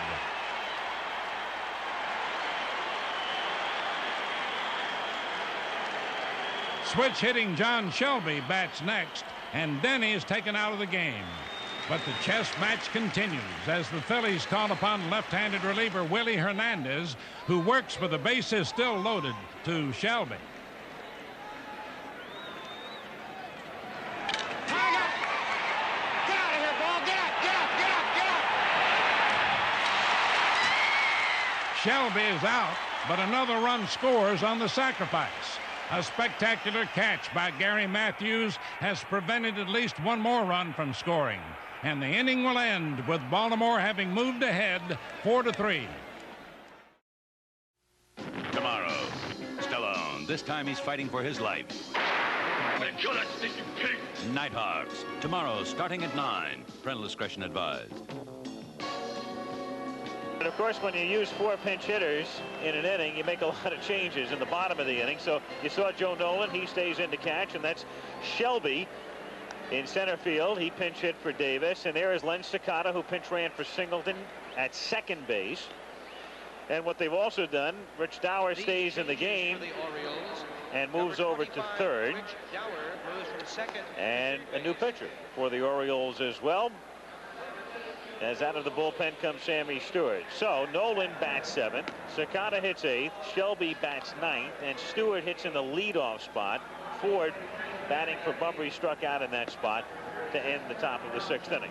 And now you have to hope that Joe Alibelli's hoping that the Baltimore pitching staff can hold him, because he's used most of his players. He still has Gary Renicky on the bench, and but most of his moves are gone. Gary Renicky and Benny Ayala, but most of his moves are gone. And he also has a fellow by the name of Tito Landrum, who has become a mythological figure in Baltimore with the home run last Saturday in Chicago. LaFay takes a strike as we start the bottom of the 6th inning. Baltimore on top 4-3. What a pickup this kid has been for the Phillies. Change hit in the air to center field. Shelby coming in. 1 away. And here comes Gary Matthews. Great postseason for Matthews, both offensively, of course, with 4 home runs. And this play right here, it was a sacrifice fly, but it's the key play in the inning because it kept Philadelphia in the game. Not only, as I mentioned before, does he have the wall to fight, he's got to leap and time it perfectly. He's looking basically into the sun. The center field, and Shelby is there, and he's having trouble with the sun. Base hit. It's questionable whether that ball could have been caught or not, but he had no chance once it got in the sun. So the tying run is aboard with 1 out here in the 6th inning. It looked like Shelby saw it initially and then couldn't pick it up. And at this point, as you can see right there, shielding his eyes, playing it on the bounce. So Matthews is aboard, and Greg Gross is the batter. Sammy Stewart, last night, pitching brilliantly. Faced 6 men, struck out 3. Did not face a left-handed hitter last night. But he faced one, Morgan, and he walked him. A strike here.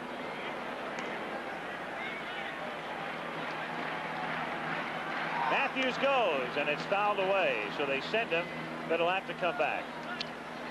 And playing him to left field, Len Cicada, the second baseman, was covering second, leaving a big hole between first and second base. Crowd today at Veterans Stadium is 66,947. Not only the largest crowd in the history of the stadium, most people that ever watch a baseball game in the state of Pennsylvania. And they're seeing a real good baseball game. Matthews goes again, and that's line to center field, and Shelby is there to make the catch, and Matt, who is down at second, retreats to first. So everything going in Shelby's direction in the inning. 2 out, Matthews at first base, and Bo Diaz will be the hitter. 4 runs, 7 hits, 1 error for Baltimore. 3 runs, 7 hits, and no errors for the Phils.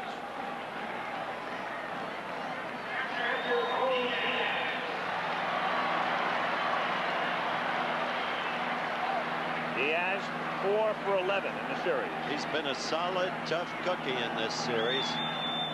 Yes, he has.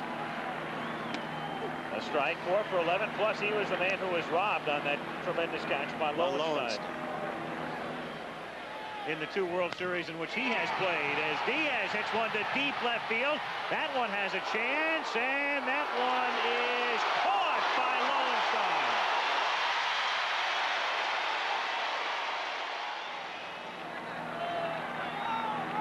Token throw and a balk. Oh, balk. That's a balk. Yep.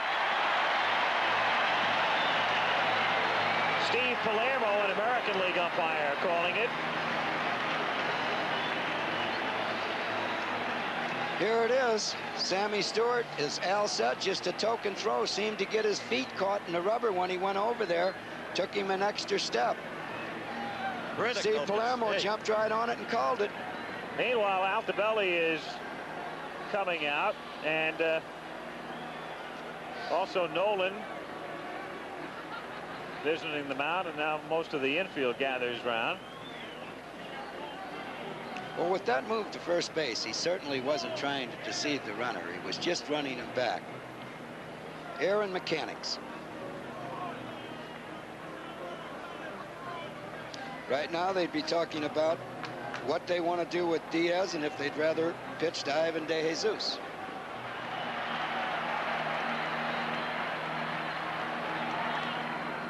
That's a foul tip. 0-2 the count. We'd see some moves if Joe Nolan happens to catch one on the hand and not able to catch.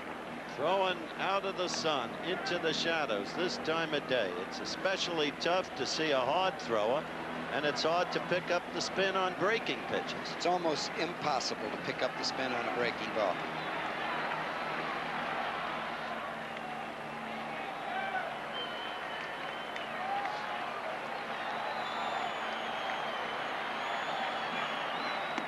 Strike three.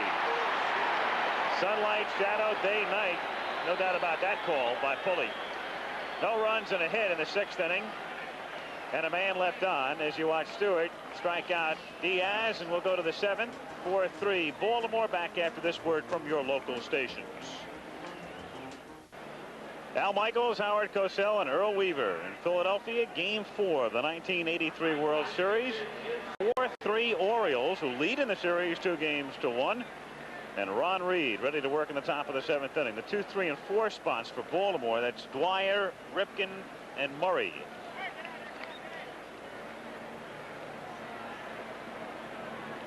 Dwyer 1 for 3 today. Looks at a strike. 0-1.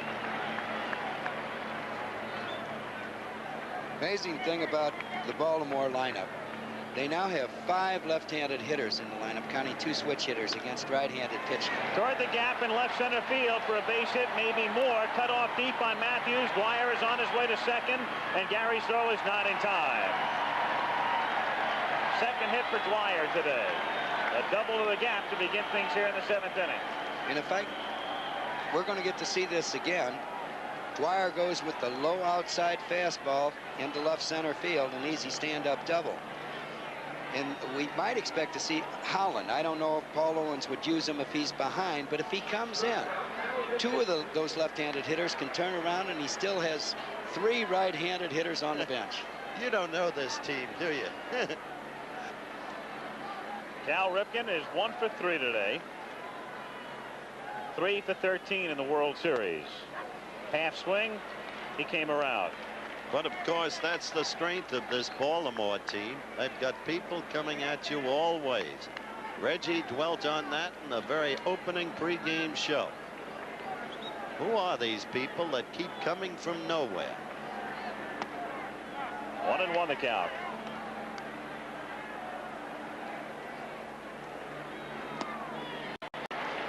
One and 2.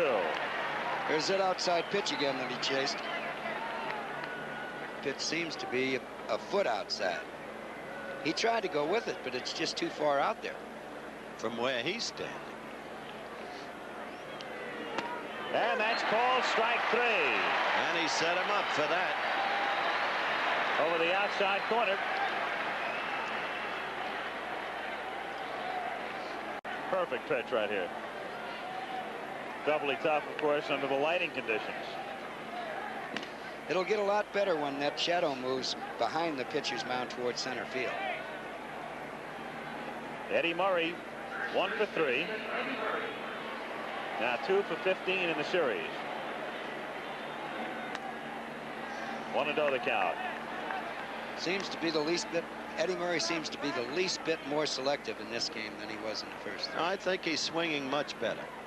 Don't you, Reg? Get a word from Reggie in a moment here. He's swinging the bat a lot better right now. He's looking at the ball. When you see a guy start taking pitches and be under control, it is a good sign. He had a good swing the first time up, got a base hit. I'm sure he's starting to feel a little more comfortable. That's outside, ball 3, and Reed slipped off the mound. 3-0 the count. First base is open here. Lowenstein is on deck. Claude Osteen foreground, and Paul Owens. Osteen's input, of course, and then in regard to the pitchers. Then not in the picture, Bobby Wine, ever present. And Dave Bristol, and the four comprise what they call the gang of four here. So Murray walks. There's Bobby Wine now in the picture. Wine, the consultant on strategy, and Larry Anderson, who worked in game 2, is in the bullpen. As John Lowenstein stands in. 1 for 3 today. 0-1. He was looking for that pitch. Took a good cut. Excellent swing. John hits a fastball real good, both the high fastball and the low fastball, and he's not afraid to look for breaking balls. That's why he does such a great job for the Baltimore Orioles. The 0-1 to Lowenstein is high. 1 ball and 1 strike. Bounce straight back. 1-2.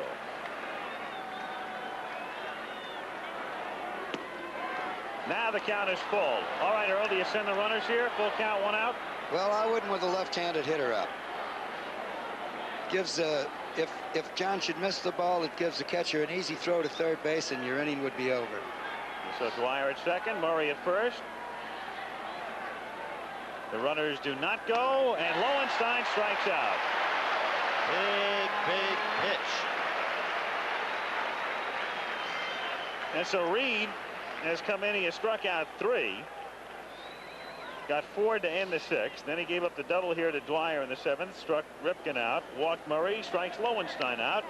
And Rich Doward singled in the 4th inning to drive in 2. Doubled in the 6th inning in the middle of the 2-run rally. We might have overdone the shadows, but this fella's going to be tough for Rich Doward. Ball coming out of the shadows, sidearm and right-hander. Rich has a tendency to bail just a little bit. And by bailing, I mean step toward third base. 0-1 the count. Into the bucket, to use the old-time That's phrase. the old-time phrase. Haven't heard it in a long time. It's what they used to do against Dick Merriwell. If Reed gets the ball in the wrong spot, though, Rich might be able to do something with it. He did. He stepped into the bucket all right, but he also lines at the center for a base hit. And the throw coming in is not in time from Gross.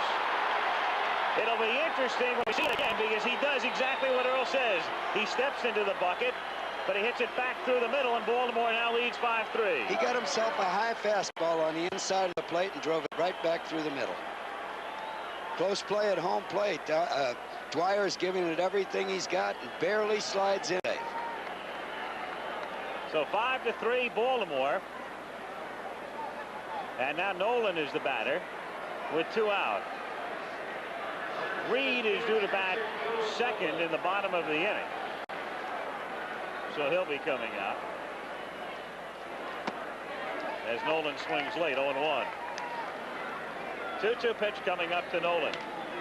Little looper, shallow left field, tough play to Jesus. Makes the catch and saves a run. The Reed escapes, but another run for Baltimore in the 7th, and after 6.5, 5-3 Orioles. In the 7th inning, reliever Ron Reed has to contend with Jim Dwyer at second, and a man who already has 2 hits in the game, Rich Doward, at the plate.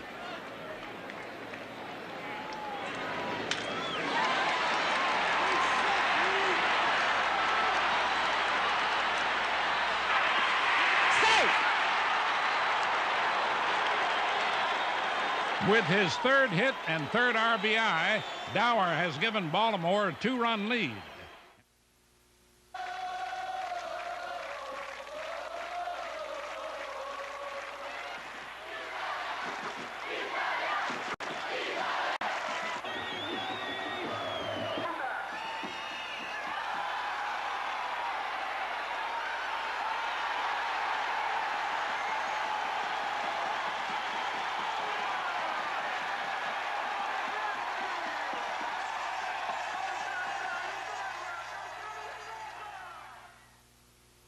The preceding message was furnished by Major League Baseball.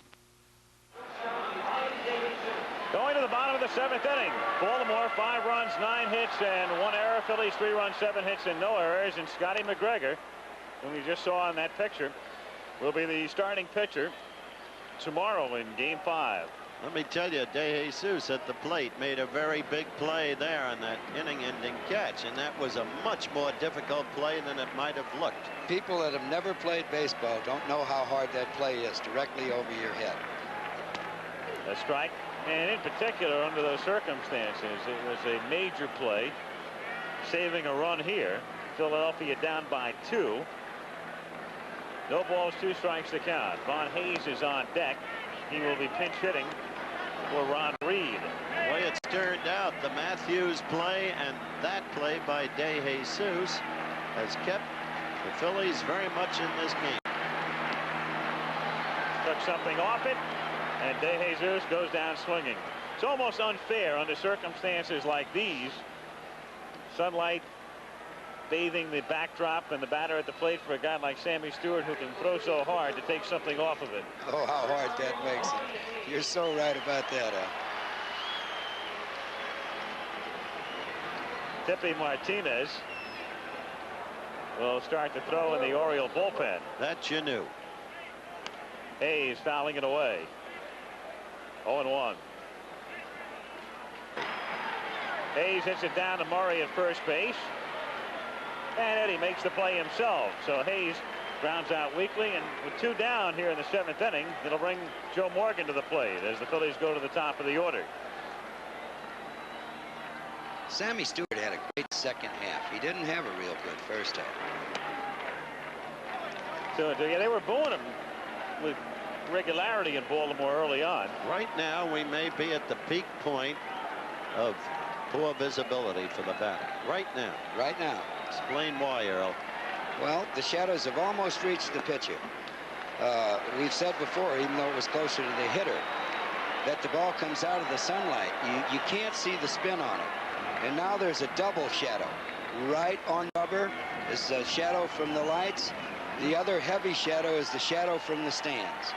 And the 3-2 to Morgan is popped up. Shallow right center field. And it's Shelby coming in. He takes charge and makes the catch.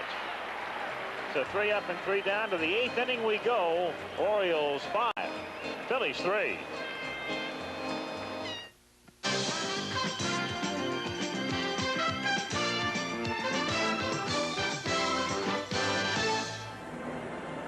And that follows, of course, out to Columbia, Missouri, where Nebraska, #1, takes on the Tigers. College football following the game. Wonder if we can make it, Alfalfa. Well, we'll try. Go back and look in anyway. Of course, we'll be back out here tomorrow, and the game will start, our broadcast will start tomorrow at 4:30 Eastern time, a late afternoon game in Philadelphia. Scott McGregor will be going to the mound against Charles Hudson as Larry Anderson comes in. He's the 4th pitcher utilized by Owens today, and it's the 2nd appearance that he has made in this series. He worked 2 innings in relief in Game 2, allowed 1 run, 3 hits. Lynn Cicada comes up to hit for the first time in the series. Cicada, once in a while, capable of knocking one out. We had him on a national telecast hitting a grand slam a couple of years ago. Fly ball to right field, and it's LaFay there to make the catch. 1 away. That ball didn't seem to be hit that hard, and yet it carried well to right field. Shelby comes up. He's batting in the 9 spot.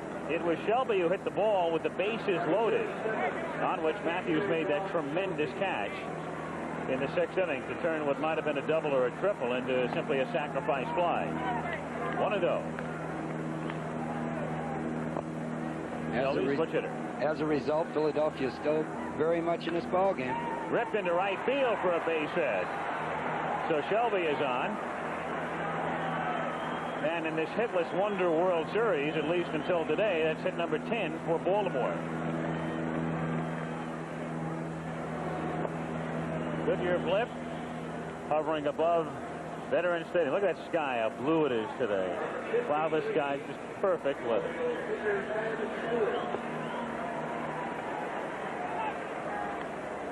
Well, we've got a sacrifice situation. Again, the American League pitchers don't go to bed that much.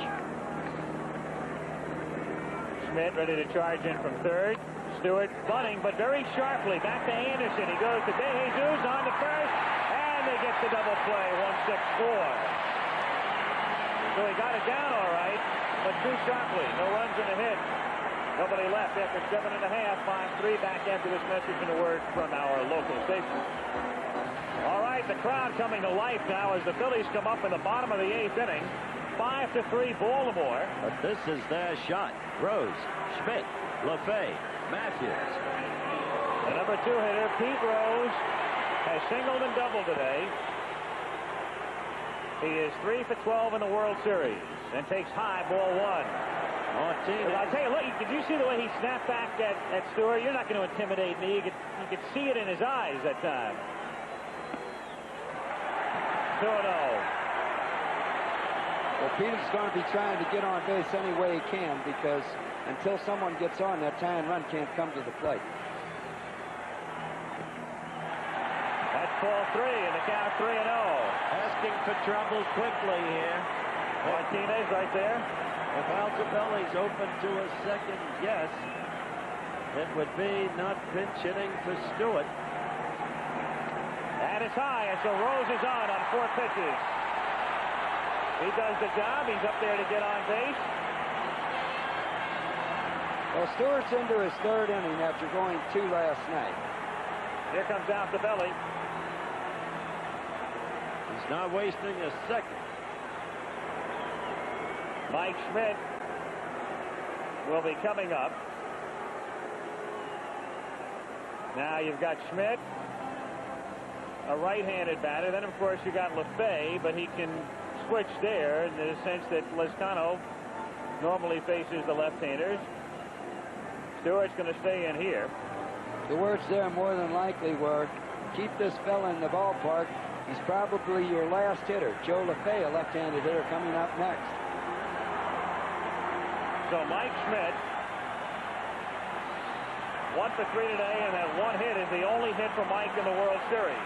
That was a pop fly. The bat shattered. It fell among 3 players. An optimist would say he's due, Howard. This is a guy who can do it, and do it quickly. He dotes on the low pitch. Dotes on it. 40 homers during the regular season and 109 runs batted in, and he fouls it straight back above us. 0-1.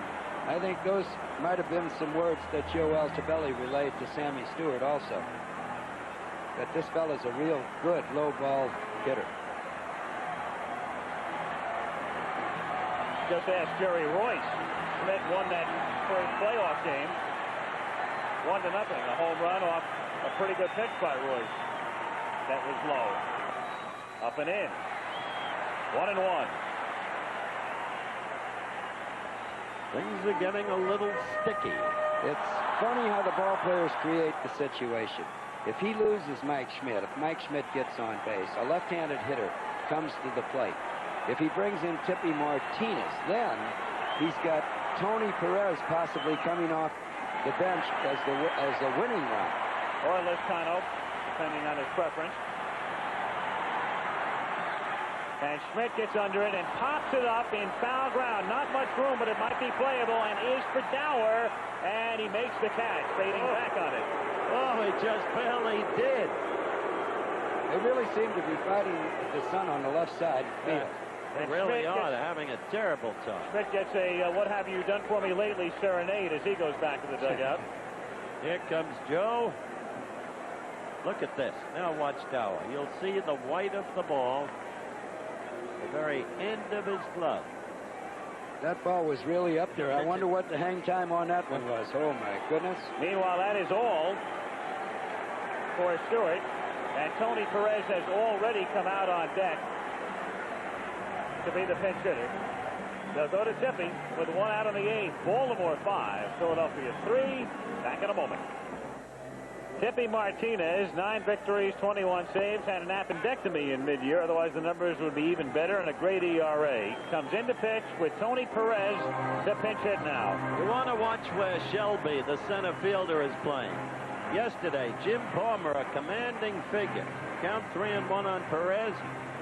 Palmer stopped the game, motioned Shelby more to right center, where Perez has great power. You know this, Earl. And over went Shelby, and he made a marvelous catch on a drive Perez hit that was enabled only because Palmer had moved him over. Well, Palmer himself knew that he was going to pitch Tony on the outside half of the plate to try to keep him into the ballpark. And knowing Jim Palmer knows where he's going to throw that ball, consequently had him over in the right spot. Now, right now, Shelby is shading to left field. More than likely because Tippy's a breaking ball pitcher and Tony is more apt to pull the ball.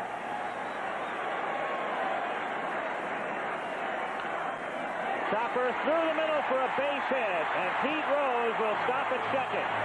So the tying run is aboard as Tony Perez comes off the bench to deliver a single into center field, and Gary Matthews, who's been the big man in the postseason for Philadelphia, will come to the plate as the go-ahead run as Juan Samuel comes out of the dugout to run for Perez.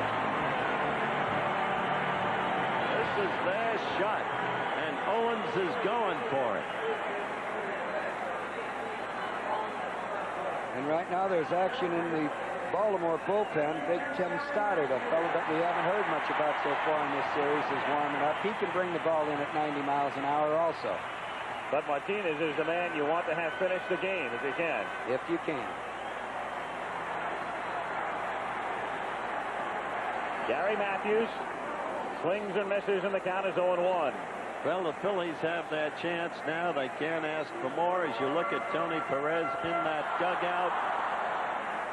And if they come through, it will have been Pete Rose again who ignited, and Tony Perez, the two men who were the center of that benching controversy last night. Foul back.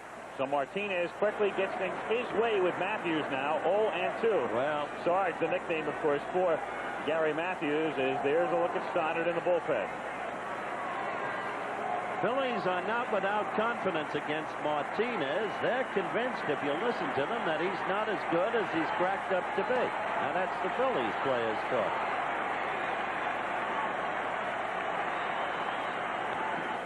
Ground ball left side fielded by Rifkin to Sakata for one, and he turns it over.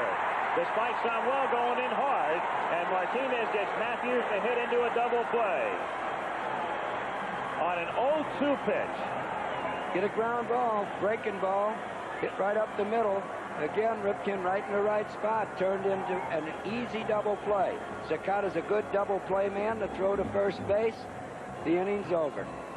We go to the ninth, 5-3 Baltimore. Well, we've been talking about what? The Phillies are managed by a gang of four. The fearsome foursome. Here we go. Sixto Lezcano takes over in right field. As we go to the top of the ninth inning, Jim Dwyer to lead things off. Rifkin and Murray to follow against Anderson, who works out of a stretch even with nobody on base. Now the vision is much better for the batter. Yes, it is. Much better. And the count, 1 ball and 1 strike. You may say that vision is better, but it still is a little bit tough. That little line of sunlight in front of the plate is just a tough time of day. Yeah. It's just a tough time of day, and it's very, very difficult, as you said earlier, to pick up the spin on the breaking ball. Dwyer almost runs into the pitch, and the count, 2 balls and 1 strike. And from high atop Veterans Stadium, a look down at exactly where the shadow line is. You know, something I like to make note, I've constantly been around Morgan and Rose, and they just don't believe the Dwyers and the Fords and the Shelbys. They just can't realize that these people are outstanding baseball players, and they refuse to give them credit. They don't want to be beat by Fords and Shelbys. Yeah, well, they haven't been beaten yet, but they're close. Rose goes to an E to block it, pick it up, and make it 3 unassisted. 1 out. I think as an opposing player, I can see Baltimore epitomize itself back when they did all of the scoring. They used 4 pinch hitters. After that, made 4 defensive changes and a pitcher. And if you add that all up, that's 9 changes in 1 inning overall. And the efficiency remained. You saw that efficiency in Sakata's execution of the double play, which he does very well. And a few extra steps in center field with a better arm. Shelby gave up a little defensively behind the plate. Ripken takes outside. Looking ahead now to the bottom of the inning for the Phillies. Gross is due to lead off, but you can forget that. He's a left-handed batter with Martinez in there. They'll go to the bench. Then Diaz and De Jesus due up, as they're down to the 6, 7, and 8 spots. They already have Lezcano in the game. He's got Kiko Garcia and Bob Dernier as right-handed pinch hitting possibilities in the bottom of the 9th inning, and also Ozzie Virgil. If you were managing, what would you do with young Ripken? Well, I'd walk to him before the ball game and ask him, or at least point out that they're pitching him on the outside half of the plate. There's a pitch that got in a little bit, and Ripken had a good cut.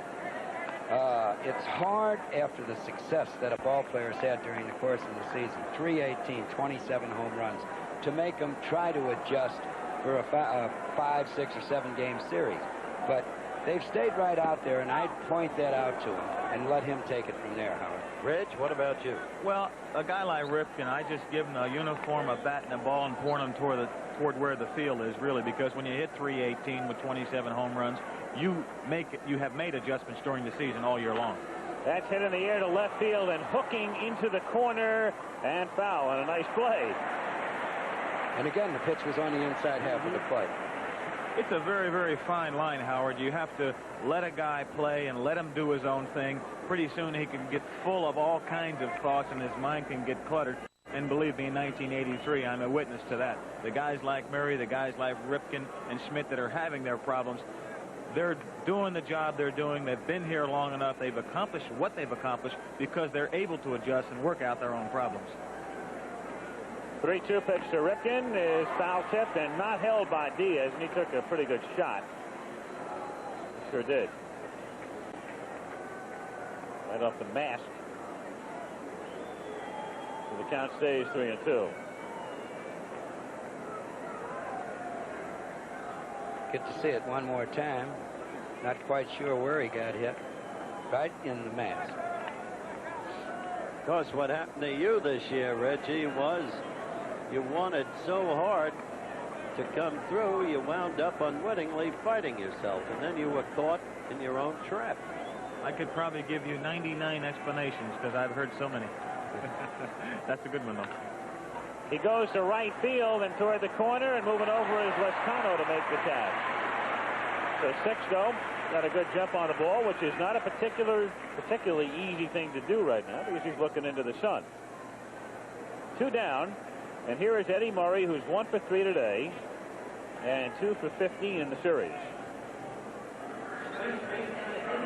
Like, nice case in point here. Guy that hits in the middle of the order, Eddie Murray, only 2 for 15 right now, but a big walk when he moved that runner over in his scoring position. You hit in the middle of the order. If you do anything, make any kind of contribution, a walk, a hit batsman, get on base with an error, you clutter up the bases and you got action going because you're hitting in the meat of the order. Chopper, right side. Pete Rose will take care of it himself. And it's a 1-2-3 inning. So Anderson does his job. He keeps the Orioles in check anyway. Keeps the Phillies close, and we'll go to the bottom of the 9th inning in Game 4. Baltimore 5 and Philadelphia 3. Going to the bottom of the 9th inning. Rick Dempsey, who's out of the game right now, talking earlier about Tippy Martinez and his effectiveness this season. Well, I don't know what has made him that. He has always been that way, Howard. Ever since we were with the Yankees together, I saw him throw that curveball the first time over in a minor league spring training game. I said, Jiminy Christmas, this guy's like Sandy Koufax. I used to watch him when I was a young player.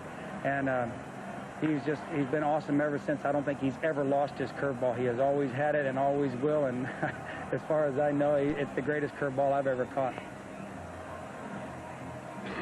And the first man who'll be facing that curveball and the rest of his repertoire in this inning will be Gary Maddox. Tito Landrum, the big hero last Saturday when he hit the home run in the 10th inning, that made it 1-0 Baltimore, and they wound up winning the game 3-0. Landrum goes in to play right field.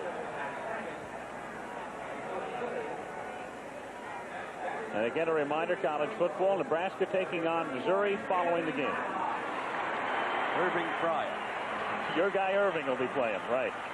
No, a lot of times players like Tippy Martinez suffer from their lack of size. Tippy's about 5'8" or 5'9", the same as Joe Morgan, and you don't realize how great these players are, how much they can do, how talented they are until you see them in action.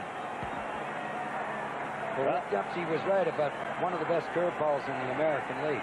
I'll agree to that. I've swung and missed it a few times. Gary Maddox takes up 5, 0-1. Maddox hitting for Gross, then Diaz due up next, then De Jesus. 1 ball, 1 strike to count. Do you see the placement, the location of that pitch, Earl? Yes, I did. And Paul Owens might have the take sign on being 2 runs behind, trying to get a man on base. Great curveball. Right there. Getting a situation, too, where Tippy knows he has people wondering about his curveball, and all of a sudden he sneaks the fastball by you. 1-2 pitch to Maddox. There's a fastball chopped on the ground down to Lenny Sakata, who throws him out. 1 away. There was an example. He got the out with a fastball. So Maddox is gone, and Bo Diaz comes up. Diaz is 1 for 3.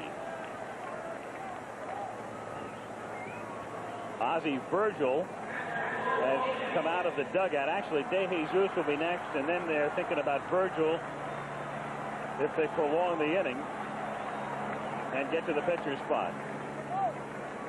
The executive producer of ABC Sports, Bruin Arledge, Dennis Lewin, producing today's game, Chet Forty directing, Bill Morris, our technical director, Peter Lasser, our associate producer, John Bissoni and Woody Fryman, our ADs. 1-1 the count.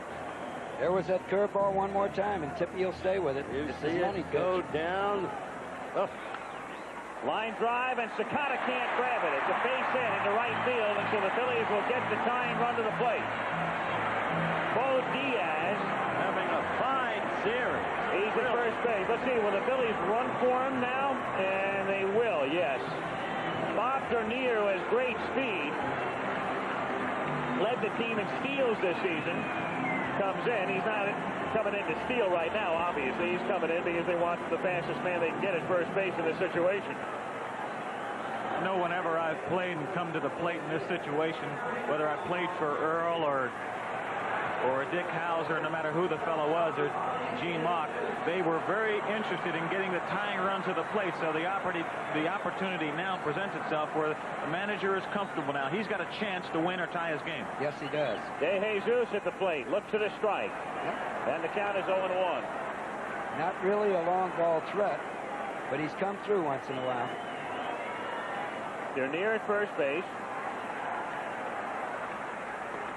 De Jesus chasing it. Oh, did he chase that? 0-2. Not really a long ball threat, but the occasional long ball is there. And in this ballpark, you've got to shoot from the 371-foot mark over to the 330 mark in the left field and left center field area. Ball has tremendous carry there. It certainly does. And he had 4 home runs during the course of the season. Foul to the plate. The count remains no balls and 2 strikes. Owens has already used Perez, of course. His power man from the right side. He's used Samuel as a pinch runner. Only the right-handed batter really available to him right now is Kiko Garcia, who has no more power than De Jesus. Yeah, Kiko can fool you. He fooled us in the '79 series. I think it kind of shows right here that the Baltimore Orioles, their advantage really is their bench. 1 ball, 2 strikes to count. Teams are so evenly matched when it comes to pitching, relief pitching, defense, offense. It all of a sudden gets down to maybe a little edge here with Baltimore, and that, I think, was shown today. You saw it, Eddie pointed out in the pregame shows. Eddie Murray not even worried about the runner as it's chopped slowly to the left side. Fielded by Dower, throws to Murray, and that was a very close play at first base. It really was. But they got him for the second out. So 2 down. With Dernier now at second. Old Dower thinking about right there, just get the 1 out. Here's the chopping ground ball. Dower went pretty far to his left. Threw off balance and became a much closer play because he didn't get a lot on the ball. There was no thought there at all of going to second base because the tying run was the guy running down the first base line, and now it's all the way moved all the way back to the plate, and that's what they're after. So it's down to Ozzie Virgil. And while Ozzie can hit one out, it's not reasonably expectable because he is not a real good hitter. And it gets down to what Reggie said, the Baltimore bench superiority. Let's put him ahead, and Virgil's a real fastball hitter, and I think he's going to see a lot of curveballs. Paul Owens would have had Sixto Lezcano, a fellow that knows Tippy Martinez and can hit the ball out of the park to use, but he used him defensively the previous inning. Virgil made the last out last night and takes outside. 1 ball and 1 strike to count. He's the tying run, 5-3. The Orioles on top. 2 down, 1 ball, 1 strike on Virgil with Denny, the runner at second. If Virgil can get on, then there's Joe Morgan to contend with, and you got a shot at winning it. Well, I'm sure that Tippy knows right now. He knows what the task is at hand. Low, ball 2. 2-1 on Virgil. And behind Morgan, Pete Rose. Oh. Fastball for a strike. Full count. That was the one time that Virgil could have sat on the fastball. Sitting on the fastball, I mean, really look for it on the inside half of the plate and have a real big cut. That's exactly correct, Earl. I know in that situation right there, if I was hitting, you only got 1 shot. You got to look for a ball in. You got to get the bat head out and give your team a chance to tie the ball game, and that's with 1 big swing. 3-2 pitch is hit right back through the middle, and it's a base hit. They will wave their near in, and so the winning run will be Morgan. It's 5-4.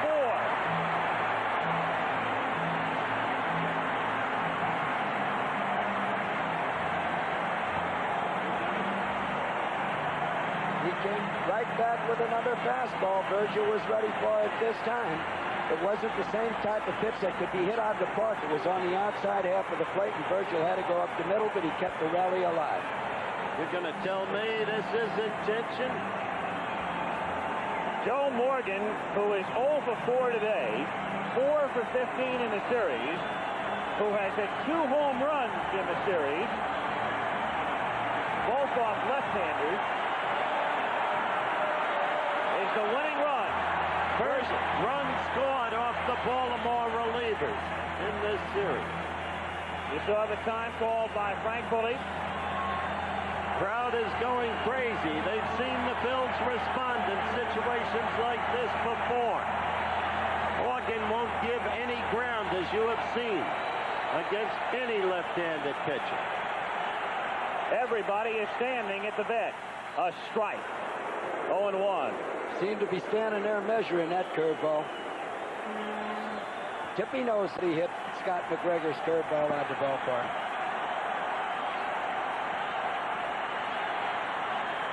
Morgan hits a soft liner to Sakata, and the Orioles are 1 game away from the World Championship. A soft line drive to the second baseman Sakata, and that quells the crowd. And the Phillies go back with their backs to the wall now, down 3-1. Final score 5-4. Baltimore back after this from your local station. And that 5-3 advantage holds into the 9th, when it's no surprise to find on the mound left-hander Tippy Martinez. With 1 out, Martinez works to Bo Diaz.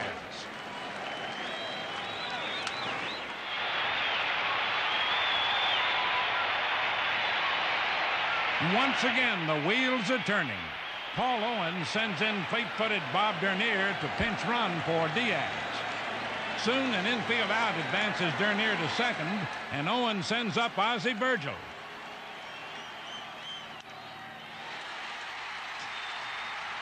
Dernier scores, and the Phillies trail by only a run.